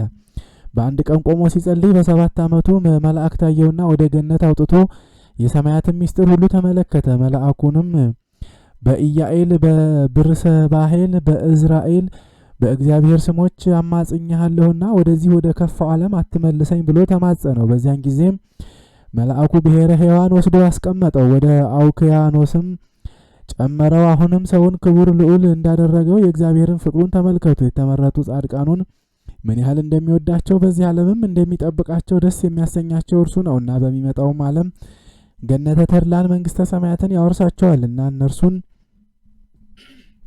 ሕጋዊ ወዳጆቹን ቅዱስ ዘርአ ክርስቶስንና ቅድስት ፍቅርተ ክርስቶስን እስከ ዘላለሙ ድረስ ጠበቃቸው፣ መረጣቸው። የቅድስት እናታችን የቅድስት ፍቅርተ ክርስቶስ በረከቷ አማላጅነቷ በሁላችን በሕዝበ ክርስቲያኑ ላይ ለዘላለሙ ጸንቶብን ይኖር አሜን። ዳግመኛም ድንቅ ሰሪ የሆነች እናታችን ቅድስት ፍቅርተ ክርስቶስ የገድሏ ጽናትና የበጎ ስራዋ ዜና በአንደበቴ ይነገራል የማልል ራሷ እስከ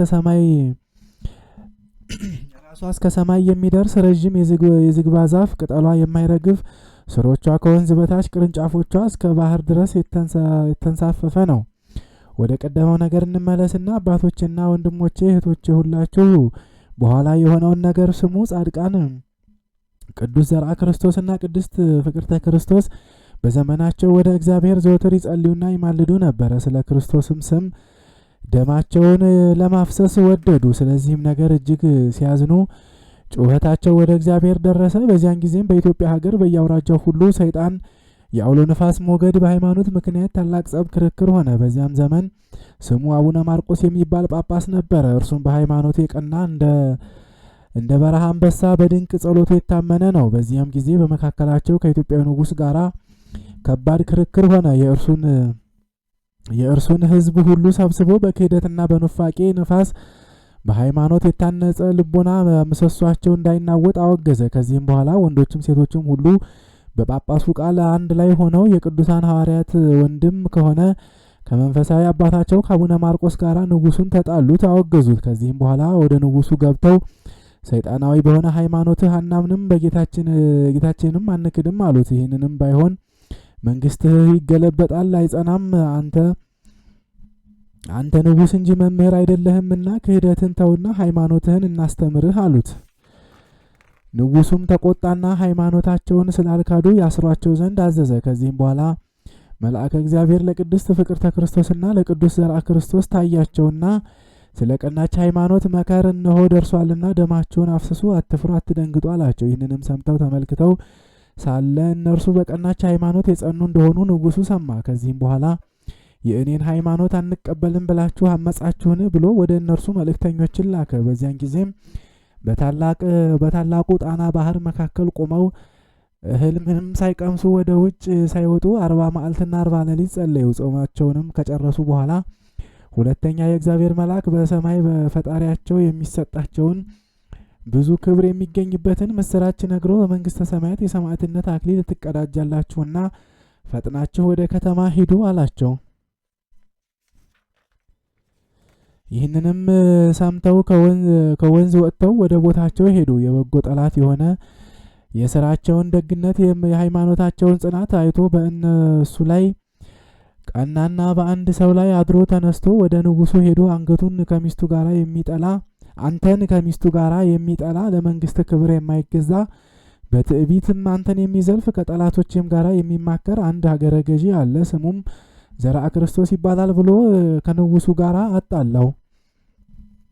ንጉሱም ከሰውየው ቃል ሰምቶ እጅግ ተቆጣና ቅዱስ ዘርአ ክርስቶስን ይዘው ወደ እርሱ እንዲያመጡት አዘዘ። እርሱ የእርሱ መኮንን ነበረና ጭፍሮቹንም አዞ ንጉሱ ካስመጣው በኋላ የንጉሱ ጭፍሮችም ከበው ከሰራዊቱ ጋር አስጨነቁት። ወደ ጌታ በወንጌል እንዲህ ብሎ እንደተናገረ ሊነቅፏችሁና ሊያሳድዷችሁ በእኔ ምክንያት ክፉን ሁሉ በውሸት ቢናገሩባችሁ ብፁዓን ናችሁ።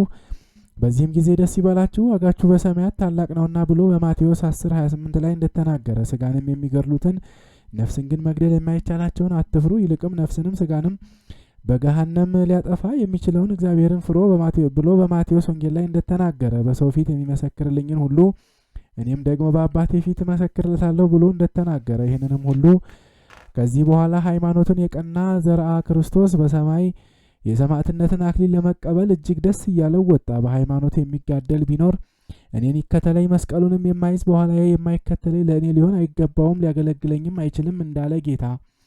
ከዚህም በኋላ ያን ሀገረ ገዢ ከሰራዊቱ ጋር እየነዱ አምጥተው አሪንጎ ከሚባል ሀገር አደረሱትና ከሰራዊቱ ጋር እንደመጣ ለንጉሱ ነገሩት። ንጉሱም አምጧቸዋልና በአደባባይ ተቀመጠ። ለሰራዊቱም ስብሰባ አደረገ። ሰራዊቱም ሁሉ በየወገናቸው ቆሙ።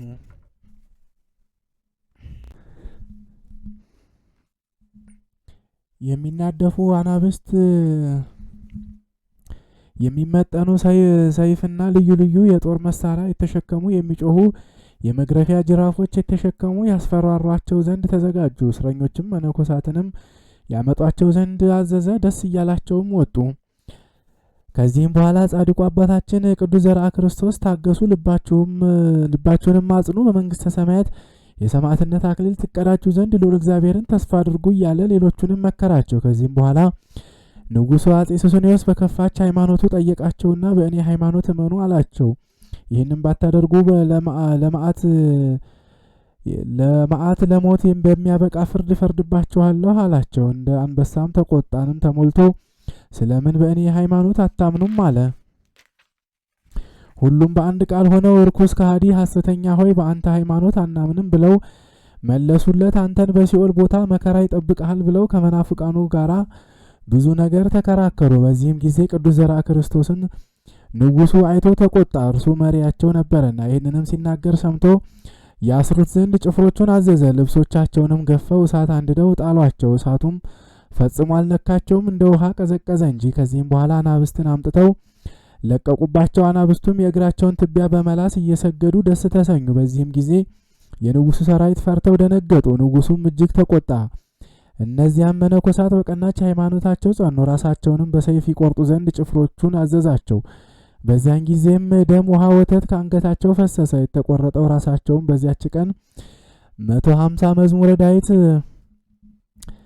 አነበበ። ቁጥራቸውም 87 የሆኑ ሰማዕታት የካቲት 4 ቀን የድል አክሊል ተቀዳጅተው ሰማዕታት ሆኑ። ስጋቸውን የሰው ዓይን እንዳያየው ተሰወረ። ወደ ቀደመው ነገር እንመለስና ያ የእግዚአብሔር ሰው ቅዱስ ዘርዓ ክርስቶስ በእርሱ ላይ እስራት አጸናበት። የወደደውንም ነገር እነሆ ጊዜው ደርሷልና ታላቅ መኸር ስላለ በቶሎ ወደ እኔ ነይ ብሎ ወደ ሚስቱ ወደ ቅድስት ፍቅርተ ክርስቶስ ላከ። በበነጋታውም ዕለት ንጉሱ አጼ ሱስንዮስ ያን የእግዚአብሔር ሰው ቅዱስ ዘርዓ ክርስቶስን ያመጡት ዘንድ አዘዘ። ያን ጊዜም ንጉሱ በወንበሩ ላይ ተቀምጦ በእኔ ሃይማኖት እመን፣ ለመንግስቴም ክብር ምስጋና አቅርብ አለው። መኮንኑ ቅዱስ ዘርዓ ክርስቶስም እኔስ በረከሰች ሃይማኖትህ አላምንም፣ ስለ ፈጣሪ ስለ ክርስቶስ ስም አንገቴን እሰጣለሁ፣ ምድራዊ ሞትንም አልፈራም፣ በሰማያት ያለውን ሞት እፈራለሁ እንጂ አለ። ያንንም የአማላዊ ሐሰተኛ ወደ እኔ ሃይማኖት ለመመለስ እምቢ አልክ አይደለምን? በእኔ ላይ ከሚስትህ ጋር ትገዳደራለህን? አሁንም ሃይማኖቷን ጠይቃት ዘንድ ሚስትህን ፈጥነህ አምጣት አለው።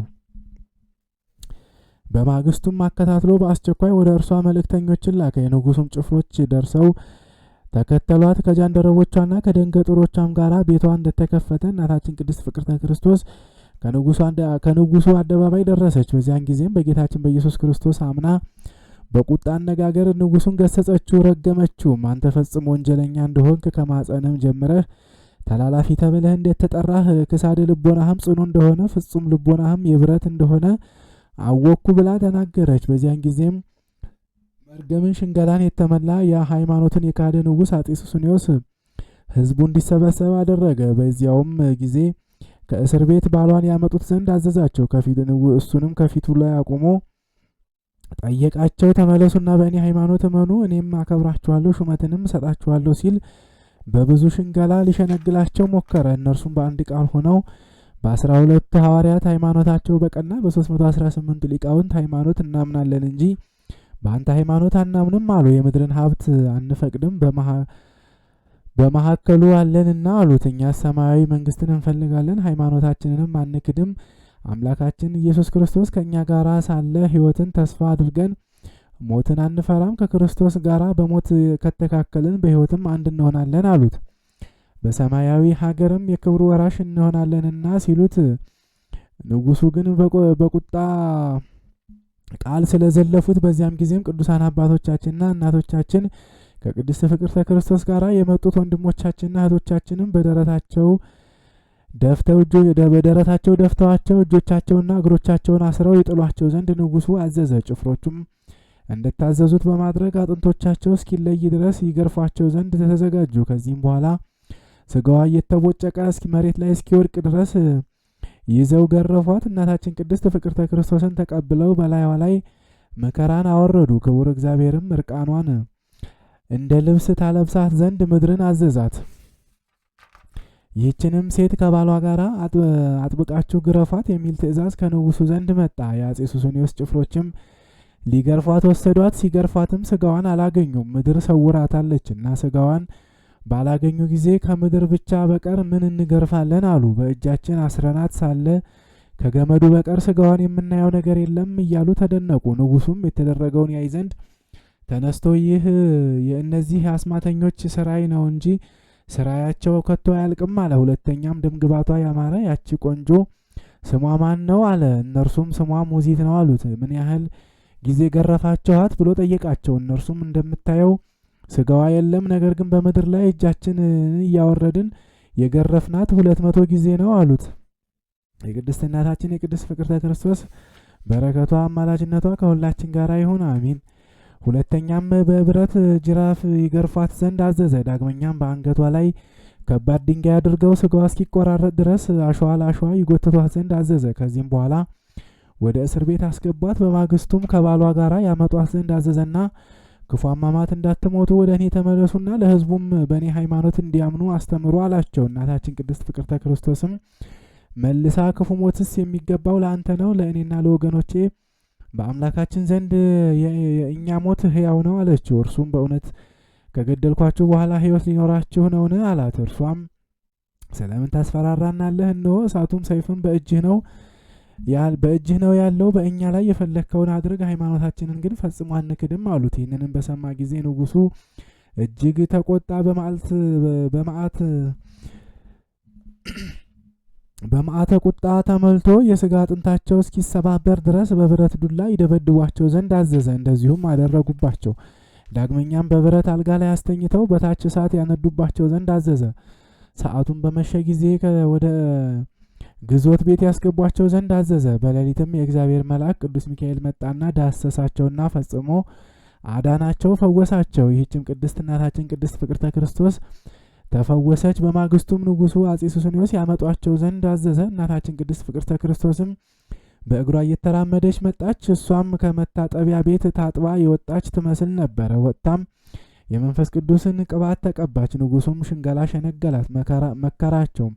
እነርሱም የእርሱን ነገር ለመቀበል ስላልፈለጉ እምቢ አሉት። ከዚህም በኋላ የተራቡ አንበሶችን ለቀቁባቸው። እነርሱም የእነዚህን የቅዱሳኑን የእግራቸውን ትቢያ ከሚልሱ በቀር ምንም አላደረጓቸውም። ከንጉሡም ሰራዊትም ይህንን ባዩ ጊዜ በቀናች ሃይማኖታቸው በእነ ቅድስት ፍቅርተ ክርስቶስ አምላክ አመንን እያሉ መሰከሩ። ሁላቸውም በአንድነት ሆነው በከሃዲው ካቶሊክ ንጉሥ የፈለግከውን በላያችን ላይ አድርግ ብለው በንጉሡ ፊት ታመኑ። በዚያም ጊዜ ንጉሡ አስቀድሞ አንገታቸውን በሰይፍ ይቆርጡ ዘንድ አዘዘ። የንጉሡ ጭፍሮችም በሃይማኖታቸው ያመኑትን ሁሉ አንገታቸውን በሰይፍ አስቆረጣቸው። የቅዱሳኑ በድንም እንደ ነጭ ክምር ሆነ። ከዚህም በኋላ ንጉሡ ቅዱስ ዘርዓ ክርስቶስንና እናታችን ቅድስት ፍቅርተ ክርስቶስን ያመጧቸው ዘንድ አዘዘ። ወደ ንጉሡ ሱስንዮስ አደባባይም ባመጧቸው ጊዜ የዚያ የእግዚአብሔር ሰው የሆነውን የቅዱስ ዘርዓ ክርስቶስን ራሱን በሰይፍ እንዲቆርጡት ንጉሡ አዘዘ። እንደታዘዘውም የቅዱስ ዘርዓ ክርስቶስን አንገቱን የሚቆርጠውን ሰያፊ በመጣ ጊዜ ቅዱስ ዘርዓ ክርስቶስ እንዲህ ብሎ ጠየቀው።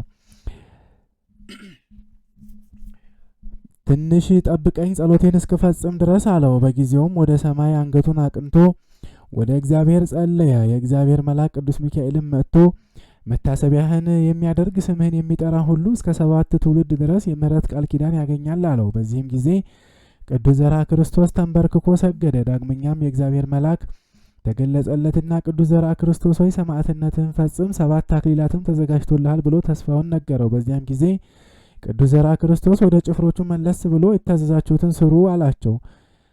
ሰያፊው ወታደርም ተነስቶ ራሱን በሰይፍ ቆረጠው። ደም፣ ውሃ፣ ወተትም እንደ ነጠብጣብ ፈሰሰ። እርሱም በመንግስተ ሰማያት የሰማዕትነት አክሊልን ተቀዳጅቶ የካቲት 15 ቀን ወደ ገነት ገባ። እርሷም እናታችን ቅድስት ፍቅርተ ክርስቶስ በንጉሡ ፊት ስለ ሃይማኖቷ መሰከረች። ንጉሡም ተቆጣና ራሷን በሰይፍ ይቆርጡ ዘንድ አዘዘ። ጭፍሮቹም የእናታችን የቅድስት የፍቅርተ ክርስቶስን አንገት ይቆርጡ ዘንድ መጡ። እርሷም ፊቷን ወደ ምስራቅ መልሳ 100 ስግደትን ሰገደችና ቆማ ከዳዊት መዝሙር ጸሎትን ጸለየች። ምስጋናህ ብዙ የሆነ የእግዚአብሔር ልጅ ሰው የሆንክ የማርያም ልጅ ጌታዬ ፈጣሪ ኢየሱስ ክርስቶስ ሆይ ስለ ቀናች ሃይማኖት ደሜን እውነተኛ የጽድቅ መስዋዕት አድርጋት ብላ ጸለየች። አቤቱ ወደ ቀናው መንገድህ ምራኝ፣ ነፍሴን አትተዋት፣ የቅዱሳት እህቶቼንም ነፍስ ተቀበል። ነፍሴን በአንተ ላይ ታምናለችና ትጠብቃታለህ። ጌታ እግዚአብሔር የዘላለም አምባ ነውና ለዘላለም በእግዚአብሔር እታመናለሁ ብላ ከጸለየች በኋላ በዚህም ከሃዲ ላይ በክፉዎች ሰራዊቱ ላይ መዓትህን አውርድ እያለች ጸለየች። ያን ጊዜም ድንጋይ እንደ በረዶ ወርዶ ከሰራዊቱ ብዙዎቹን ገደላቸው፣ ቤታቸውንም አፈረሰው። በከተማ ውስጥም መነዋወጥ ሆነ። ይህ በደል የደረሰብን ለመፍረስም የተቃረበ ቤታችን አፈራረሱ ፈጥኖ ድንገት እንደሚመጣ እንደ ረጅም ቅጽር ይሆንባችኋል። የሸክላ ማድጋ እንደሚሰበር ይሰበራል፣ ሳይራራም ያደቀዋል። ከስባሪውም እሳት ከማንደጃ የሚወስዱበት ወይንም ውሃ ከጉድጓዱ የሚቀዱበት ገል አይገኝም እንዳለ። ከዚህም በኋላ የንጉሱ ሰራዊት የከበረች የቅድስት ፍቅርተ ክርስቶስን ራሷን ይቆርጡ ዘንድ መከሩ። ያን ጊዜም ገርፈው ራሷን በሰይፍ ቆረጡ። ፍጹም ጨለማም ሆነ፣ ምድርም ተነዋወጠች። በዚያችም ቀን ሰማዕታት የሆኑት 8010 ቅዱሳን ናቸው። በዚህም ጊዜ ተመሰገነች ቅድስት እናታችን ፍቅርተ ክርስቶስን ነፍሷን ከስጋዋ ለይተው ወደ ሰማያት መላእክት አሳረጓት። የኃጥአንና የብሩካንን ጻድቃንን ቦታ እየተመለከተች 2 ሱባኤ በሰማያዊት ኢየሩሳሌም አዳራሽ ተቀመጠች። ተስፋ የሰጣትን መንግስቶችን፣ መናብርትን፣ የማይቆጠሩ አክሊሎችን እያየች ቆየች። ከዚህም በኋላ ከሞት ተነስታ በመገስገስ ወደ ንጉሱ ቤት መጣችና አንተ አረማዊ እምነት የሌለህ በፈረንጅ ሃይማኖት የረከስክ ሰነፍ ነህ፣ እፈር፣ ይኸው ከሞት ተነሳሁ አለችው። በዚያን ጊዜም ንጉሱ አጼ ሱስንዮስ ተበሳጭና ለምን አስገባችኋት? ይህች ሴት አልቆረጣችኋትምን? አለ። ወታደሮቹም ትምህርቷን ዛሬ አጠናች። በመጀመሪያ ራሷን በሰይፍ ቆረጥናት፣ ነገር ግን ከሞት ተነሳች። ሁለተኛም በጢጢ ጅራፍ ይገርፏት ዘንድ አዘዘ።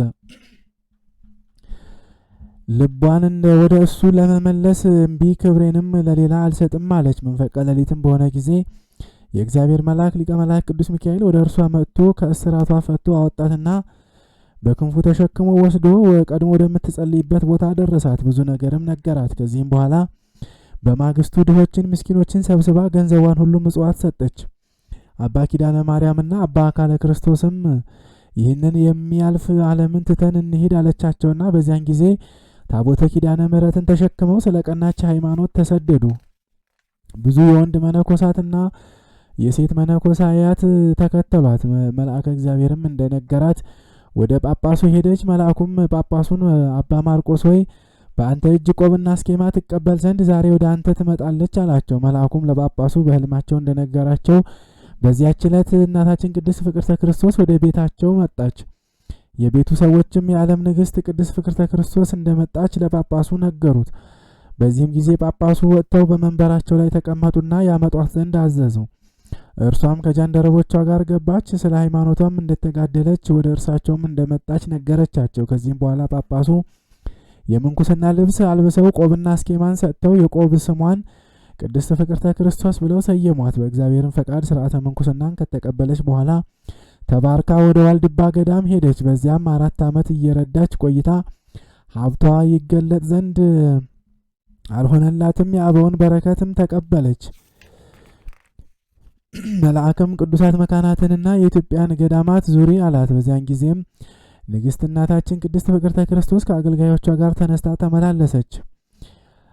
ኤልድባም ደርሳ እጆቿን ዘርግታ እየጸለየች 7 ቀን ተቀመጠች። በዚያም እህቷን ቅድስት እመወተትን አገኘቻት። እርስ በርሳቸውም ስለ ቀናች ሃይማኖታቸውና ስለ ጽድቅ ነገር ተነጋገሩ። በብርሃን ሰረገላ ተሰውረው ከሚሞቱ ሰዎች ዓይን የተሰወረችውን የሙሴን ቦታ አዩአት።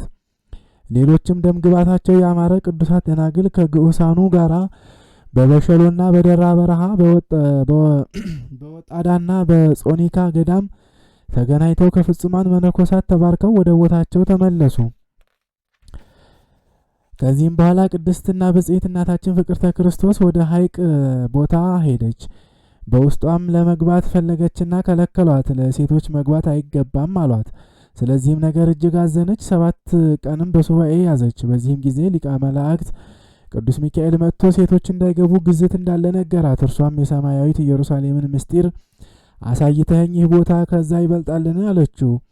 በእውነት በጎ ነገር ተናገርሽ፣ ፈቃድሽ ይደረግልሻል አላት። በዚያን ጊዜም ተኛችና መላእክት አያት። በዚያን ጊዜም ቅዱስ ምስጢር ስጋውን ክቡር ደሙን ተቀበለች። በጊዜውም ነቅታ በመንፈሳዊ አማሃ እጅ ነስታ በረከትን አገኘች። ወደ ሸዋ ሀገርም ሄደችና በዚያ ድንቅ ድንቅ ተአምራትን አደረገች። ከዚህም በኋላ በአንዲት ዕለት በከባድ በሽታ የታመመች አንዲት አሮጊት አገኘችና እናቴ ፍቅርተ ክርስቶስ ሆይ በጸሎትሽ በልመናሽ አድኝኝ አለቻት። ያን ጊዜም እናታችን ፍቅርተ ክርስቶስ እጆቿን ዘርግታ ወደ ምስራቅ ቆማ ረዘም ያለ ጸሎትን ጸለየች። እጆቿንም በላይዋ ላይ አድርጋ በትዕምርተ መስቀል በሚያድን በመስቀል ምልክት ፊቷን አማተበች። በዚያን ጊዜም ያቺ ሴት ከበሽታዋ ዳነች፣ ጤናም አገኘች፣ ከደዌያም ተፈወሰች። ቤቷንም ልጆቿን ባሏን ትታ እናታችን ቅድስት ፍቅርተ ክርስቶስን አምና ተከተለቻት።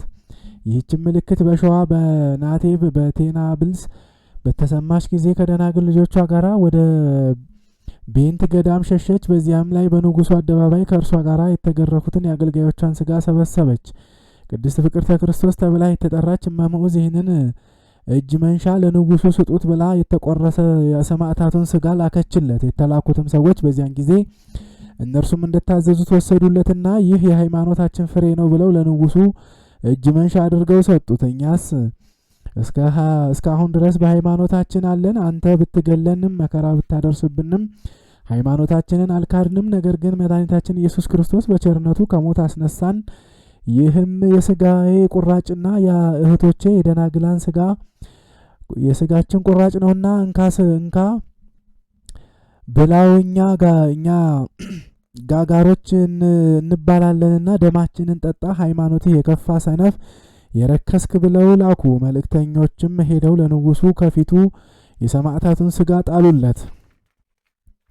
ንጉሱም ከስጋቸው የተቆረጠውን ይህንን ታምር ባየ ጊዜ ፈራ፣ ደነገጠ፣ አለቀሰ፣ አዘነም። እንዴት እንደሆነ ሁሉንም ጠየቃቸው። እነርሱም የሆነውን ሁሉ ነገሩት። በሽተኞችን እንዳዳነች፣ ባህርን እንደከፈለች፣ እናታችን ቅድስት ፍቅርተ ክርስቶስ ሙታንን እንዳስነሳች ነገሩት። የበደልኳችሁን በደል ማሩኝ፣ ይቅር በሉኝ። በእጃችሁ የተደረገውን ይህንን ተአምር አይቻለሁ። እሳትን አቀዘቀዛችሁ፣ አናብስትን ከእግራችሁ በታች አሰገዳችሁ እያለ ለመናቸው። እነርሱም ወደ እኛ ካልተመለስክ፣ በሃይማኖታችን ካልመሰልከን፣ ንስሐ ካልገባህ እና ካላመንክ በስተቀር እናታችን ፍቅርተ ክርስቶስ ምሕረትን አታደርግልህም አሉት። በዚህም ጊዜም ወረቀት ጽፋ መልእክቶቿን በንስር አንደበት ወደ እርሱ ላከችለት። በዚያችም ሳለች ከቅዱሳት መጻሕፍት የደናግልን መመሪያ ተቀምጣ ታስተምራቸዋለች። በዚያን ጊዜም አሞራ ደብዳቤውን በፊታቸው ጣላቸው።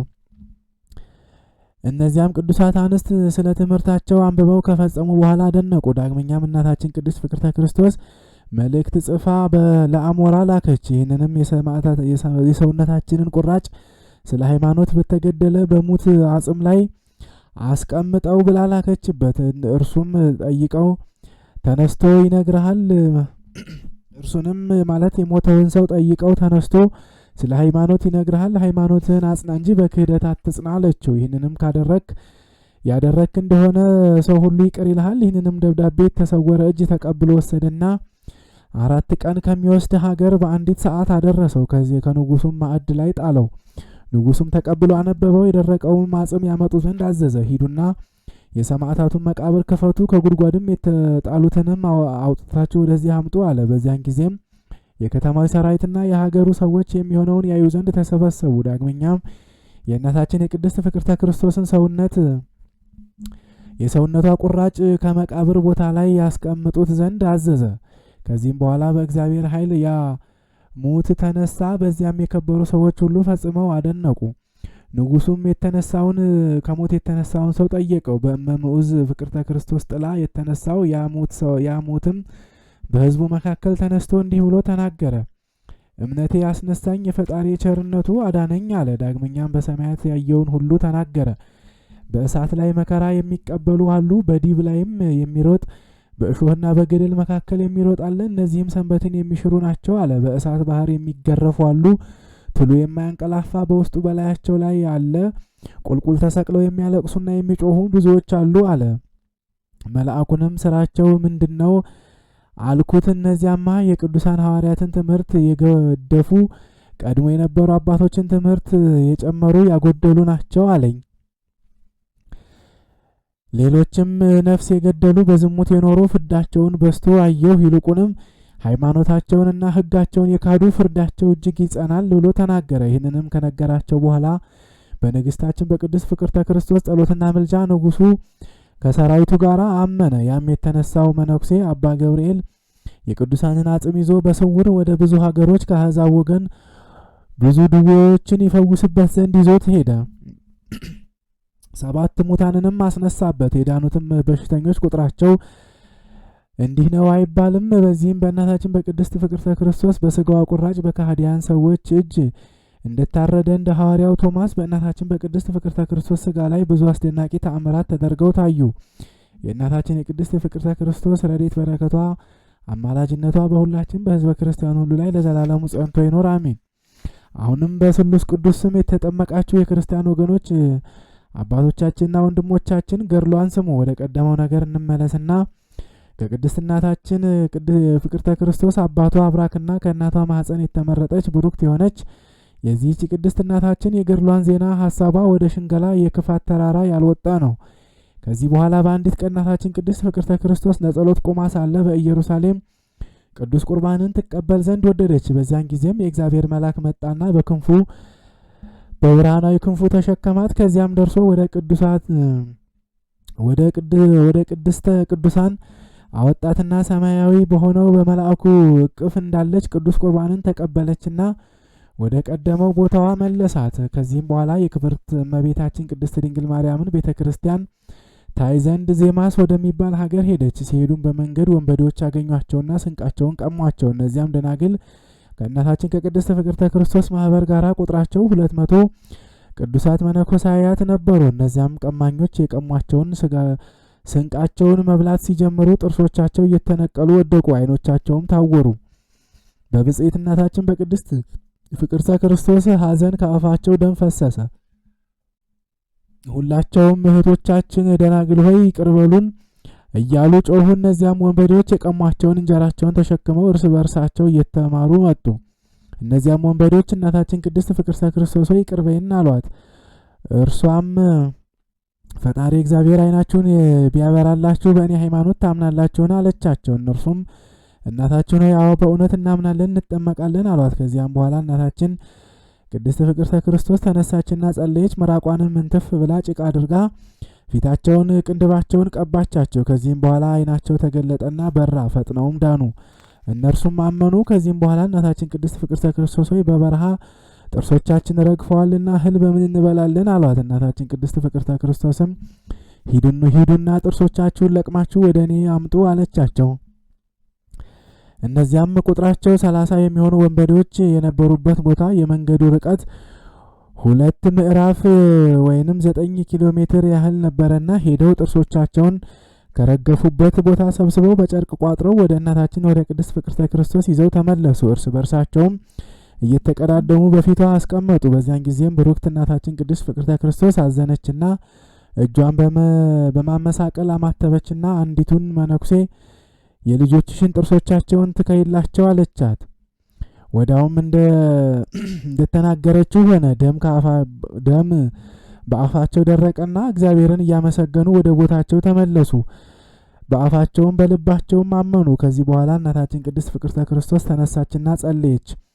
በጸሎቷም በመንፈስ ቅዱስ ኃይል ጎለመሰች። በእጇ ያለውንም በትረ መስቀል አንስታ ምድርን አንድ ጊዜ ወጋቻት። በሁለተኛውም በሶስተኛውም በአራተኛውም በመትከል ቀዝቃዛ ውሃ መነጨ። እንደ ታላቅ ወንዝ ጎርፎ እስከ ጥልቅ ድረስ አፉን ከፈተ።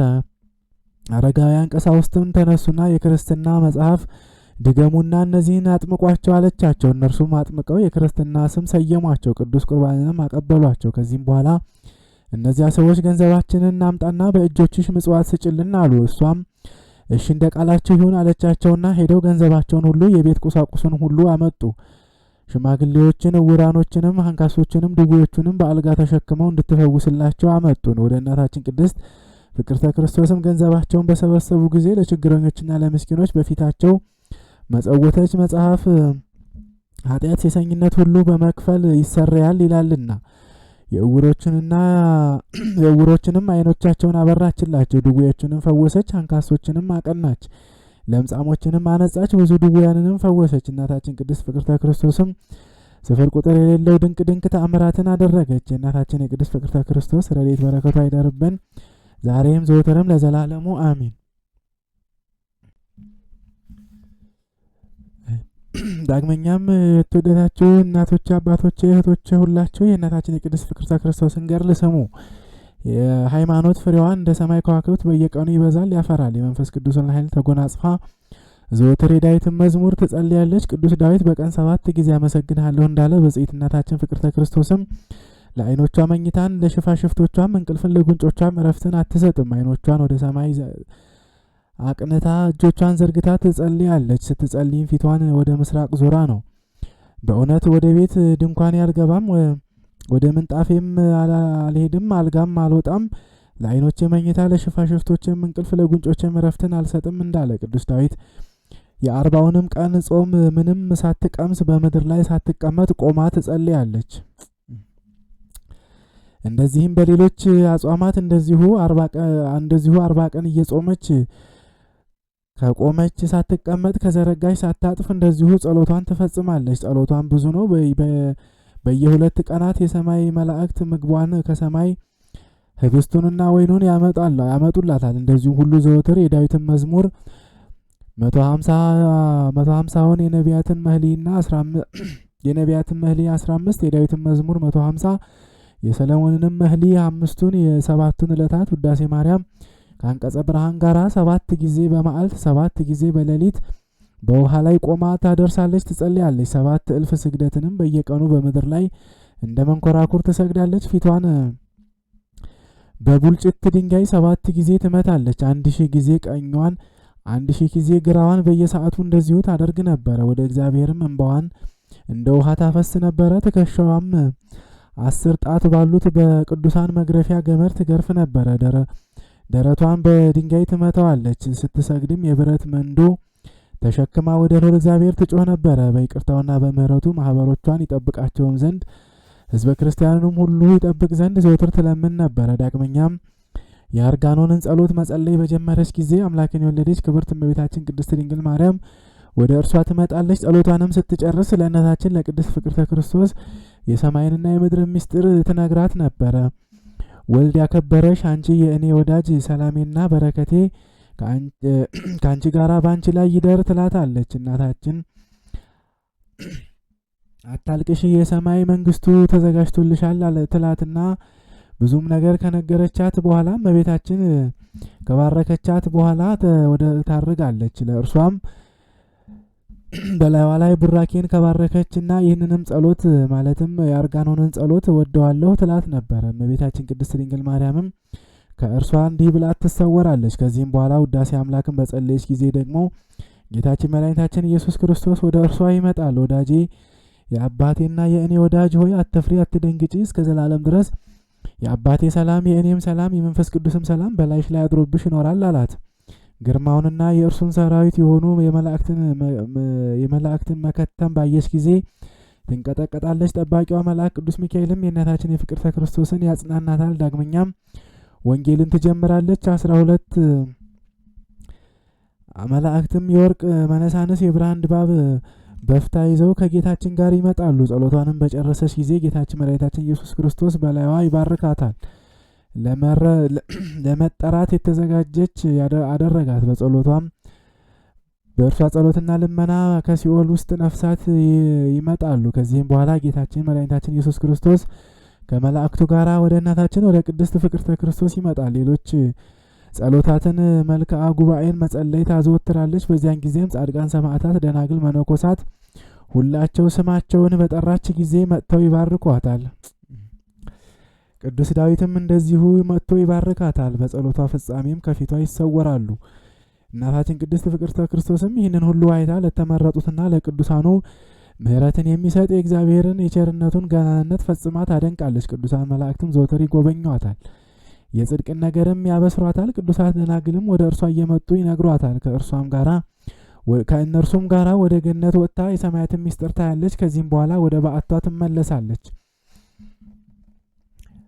በሰማይም በምድርም የተሰወረ ነገር ሁሉ ተገለጸላት። ዜናዋን በሀገሩ ሁሉ በተሰማ ጊዜ እናታችን ቅድስት ፍቅርተ ክርስቶስ ባለሟልነትን አገኘች፣ ክብሯን በዛ። በልዑል እግዚአብሔርም በደጋግ ሰዎች ዘንድ ስሟ ከፍ ከፍ አለ። እርሷ ግን ውዳሴ ከንቱን ትጠላ ነበርና ስለ እርሷ ሲነገር በሰማች ጊዜ ትሰወራለች። ብዙ ድውያን የሆኑ ሰዎችም መጡና በጸሎቷ ተፈወሱ። ለምጻሞችም ነጹ። ጋኔን ያደረባቸውም ሁሉ ዳኑ። የታወሩም ዓይኖቻቸው በራላቸው፣ የሚያነክሱም እግራቸው ተቃናላቸው። ብዙ ድውያንን ተፈወሱ። በእናታችን በቅድስት ፍቅርተ ክርስቶስ ጸሎት ሕሙማን ሁሉ ዳኑ። ገድሏ ሁሉ ቢጻፍ ለመናገር ቁጥር የለውም። ነገር ግን ለሰሚዎች ዝንጋኤ እንዳይሆን በትንሹ ጻፍን። የቅድስት ፍቅርተ ክርስቶስ በረከቷ እንዳይለየን ገድሏን በትንሹ ጻፍን። ከዚህም በኋላ በአንዲት ቀን የቁርባንን ምስጢር አየች። ቄሱ ወደ ቤተ መቅደስ ሲገባ ከምሰሶ በኋላ አስረውት መላእክት ቀደሱ። የተዘጋጁትም ሰዎች ቅዱስ ቁርባንን ተቀበሉ። ለማይገባቸውም መለኮታዊ ኃይል ከለከላቸው። እናታችን ይህንንም ባየች ጊዜ አለቀሰች፣ ወደ ፈጣሪዋ ጮኸች፣ ምልክትን አገኘች። ሁለተኛም ካህን የክርስቶስን ደም ሲቀበል ደሙ በምድር ላይ ሲንጠበጠብ አይታ ካህናቱን እስከ 7 ቀን ድረስ ከቤተ መቅደስ እንዳይወጡ ከለከለቻቸው። እነሱም እንደ ቃሉ አደረጉ። ከዚህም በኋላ ክቡር ደሙን ቅዱስ ሥጋውን ከቅዱስ ሥጋው ጋር ታላቅ ሆኖ አገኙት። በቅዱሳን መላእክት በላዩ ላይ ረበውት ነበርና እነርሱም ዳግመኛ ቅዱስ ሥጋውና ክቡር ደሙን ተቀበሉ። እናታችን ቅድስት ፍቅርተ ክርስቶስም በዚህ ቦታዋ በገዳመ ሲያት ድንቅ ድንቅ ታምራትን እያደረገች ከእናቱ ከቅድስት ድንግል ማርያም ጋር እግዚአብሔርን ዘወትር እያመሰገነች በዚህ ገዳም ብዙ ዓመት ተቀመጠች። የእናታችን የቅድስት ፍቅርተ ክርስቶስ ረድኤት በረከቷ አይደርብን፣ በጸሎቷ የሚማረን አሜን።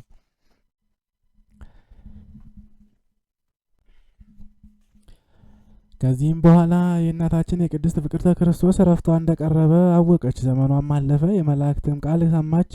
ከጻማ ከድካም ከመታረዝ ከራብ ከጥም ከመትጋት ከእንባ ከሌሊት ከመዓልት ጩኸት ከዚህ ዓለም የምትለይበት ጊዜ እነሆ ደረሰ አላት። ከዚህም በኋላ ጻማ ድካም ወጥተሽ በእግዚአብሔር ፊት የጸሎትሽ ፍሬ ወደ ተሰበሰበበት ወደ መንግሥተ ሰማያት ትገቢ ዘንድ ነይ አላት። እናታችን ቅድስት ፍቅርተ ክርስቶስም ይህንን ሰምታ ጾም ጸሎት ሰጊድን ትጋትን ያዘች። ቀድሞ ከምትሰራውም አበዛች። ከሁሉ ፈጣሪ የጥሪዋን ቃል በሰማች ጊዜ የሁሉ ነፍስ በእጁ ውስጥ ተይዟልና በየካቲት 27 ቀንም ወደ ምስራቅ እጇን ዘርግታ ቆማ ስትጸልይ በቤተ ክርስቲያን ውስጥ ከደስታ ብርሃን ጋር ያማረ ሽታ መላ። የጌታችን መድኃኒታችን ኢየሱስ ክርስቶስም ከአእላፍ መላእክት ጋር ወደ እርሷ መጣ። እናታችን ቅድስት ፍቅርተ ክርስቶስም በፊቱ ሰገደች፣ ተንበረከከችም፣ እጅግም አለቀሰች። ከወደቀችበትም ቦታ አስነስቶ ላጠፋሽ አልመጣሁም ወዳጄ ሆይ ላከብርሽ ነው እንጂ አላት። የዘላለም ሕይወት ቦታን አዘጋጅቼልሻለሁና ደስ ይበልሽ አላት። ዳግመኛም ቅድስት ፍቅርተ ክርስቶስ በእኔ ጸሎት የሚታመኑ ሰዎችን መታሰቢያንም የሚያደርጉ ሁሉ በዚች ገዳም እየተላላኩ የሚኖሩትንም በዚች ቦታ አርፈው የተቀበሩትንም ይህችን የሰንሰል የስሚዛ መቅደሴን እጅ ለመንሳት የመጡትንም ሁሉ ትባርክልኝ ዘንድ ጌታዬ ሆይ ፍቀድልኝ። እጅ መንሻ የሚያመጡትንም ሁሉ አድናቸው አለችው። አቤቱ አምላኬ መድኃኒቴ ኢየሱስ ክርስቶስ ሆይ ስሜን የሚጠሩትን በምሕረት ዓይንህ ጠብቃቸው እያለች ጸለየች። መድኃኒታችን ኢየሱስ ክርስቶስም ሁሉም እንደ ቃልሽ ይሁንልሽ አላት። መታሰቢያሽን የሚያደርጉ ስምሽን የሚጠሩ ሁሉ የተባረኩ ይሁኑ፣ በስምሽ ስሜ ተጨምሯልና። ለቤተ ክርስቲያንሽም መባ የሰጠ የተላከ የተቀበረ ከሩቅም ከቅርብም ከቀኝም ከግራም መጥቶ መቅደስሽን የሳመ እስከ 12 ትውልድ ድረስ የምሕረት ቃል ኪዳን ሰጠሁሽ አላት። በረከቴም በልጆቹና በገንዘቡ ላይ ይደር። በባህር በየብስ ሆነው ስምሽን በጠሩ ጊዜ የገድልሽ መጽሐፍ ባለበት ዘንድ አጋንንት ሰይጣናት አይቀርቡም፣ ከጥፋትም ይድናሉ። በአዝመራም ስምሽን በጠሩ ጊዜ ሁሉ የለመለመ ከፍ ከፍ ያሉ ይሆናሉ። በጸሎትሽ የተማጸኑ ሁሉ ባለጤናዎች ይሁኑ። ስምሽንም በእውነት የሚጠራ የከበረ ነው። ያለመጠራጠር በቀናች ሃይማኖት የገድልሽን መጽሐፍ የጻፈ ያጻፈ ያነበበ የተረጎመ በሃይማኖትም የሰማ እስከ ቀዝቃዛ ውሃ ድረስ እንጀራም ቢሰጥ ኃጢአቱ ይሰረይለታል። ከአንቺ ጋራ የእሳት ባህርን ተሻግሮ በግልጽ በፊትሽ ይለፍ። በሽተኞችም በገድልሽ ጸሎት ስለ ድካምሽ ስለ ስደትሽ ስለደረሰብሽ ጭንቅና መከራ በዚህ ዓለም በአረማውያን ዘመን ስላሳለፍሽው ደምሽ በህሙማንን ሁሉ ይፈውሳሉ። በሁሉን ቦታ ስለ ዞርሽ ዓለም ሁሉ ስለ ናቅሽ ስለ ተጋድሎሽ ስለ ጾምሽ ስለ ጸሎትሽ ስለ ስግደትሽ ይህን ሁሉ አስራት ሰጠሁሽ። ወዳጄ ፍቅርተ ክርስቶስ ሆይ እስከ ዘላለሙ ድረስ እነሆ 7 አክሊላትንና ይህንን ሁሉ አስራት ሰጠሁሽ አላት። ጌታችን መድኃኒታችን ኢየሱስ ክርስቶስም ለእናታችን ለቅድስት ፍቅርተ ክርስቶስ ይህንን ቃል ኪዳን ከሰጣት በኋላ መላእክት በየወገናቸው ቅዱስ ቅዱስ ቅዱስ እግዚአብሔር እያሉ እያመሰገኑ ወደ ክብር ዙፋኑ አረገ። ከዚህም በኋላ በሕያው በመንፈስ ቅዱስ ኃይል ጎለመሰች። እስከ 12 ትውልድ ድረስም ቃል ኪዳን ተቀበለች። እናታችን ቅድስት ፍቅርተ ክርስቶስም ይህንን ቃል ኪዳን በመቀበሏ እጅግ ደስ አላት። በማግስቱም ዕለት ትንሽ ሕመም ታመመች። እናታቸውን ይጎበኟት ዘንድ እህቶች ደናግላን መበለታት ሁሉ መጡ። ደናግል ልጆቿን ከዛሬ ጀምሮ ፊት ለፊት አንተያይም፣ እህቶቼ ሆይ እርስ በርሳችን እንሰነባበት አለቻቸው። ይህ ቦታዬ እስከ ጌታችን መድኃኒታችን ኢየሱስ ክርስቶስ ዳግም ምጽአቱ ድረስ አይጠፋም አለቻቸው። በዚህች በተባረከች በከበረች ቦታ ስጋዬን ቅበሩ አለች። በሩፋኤልና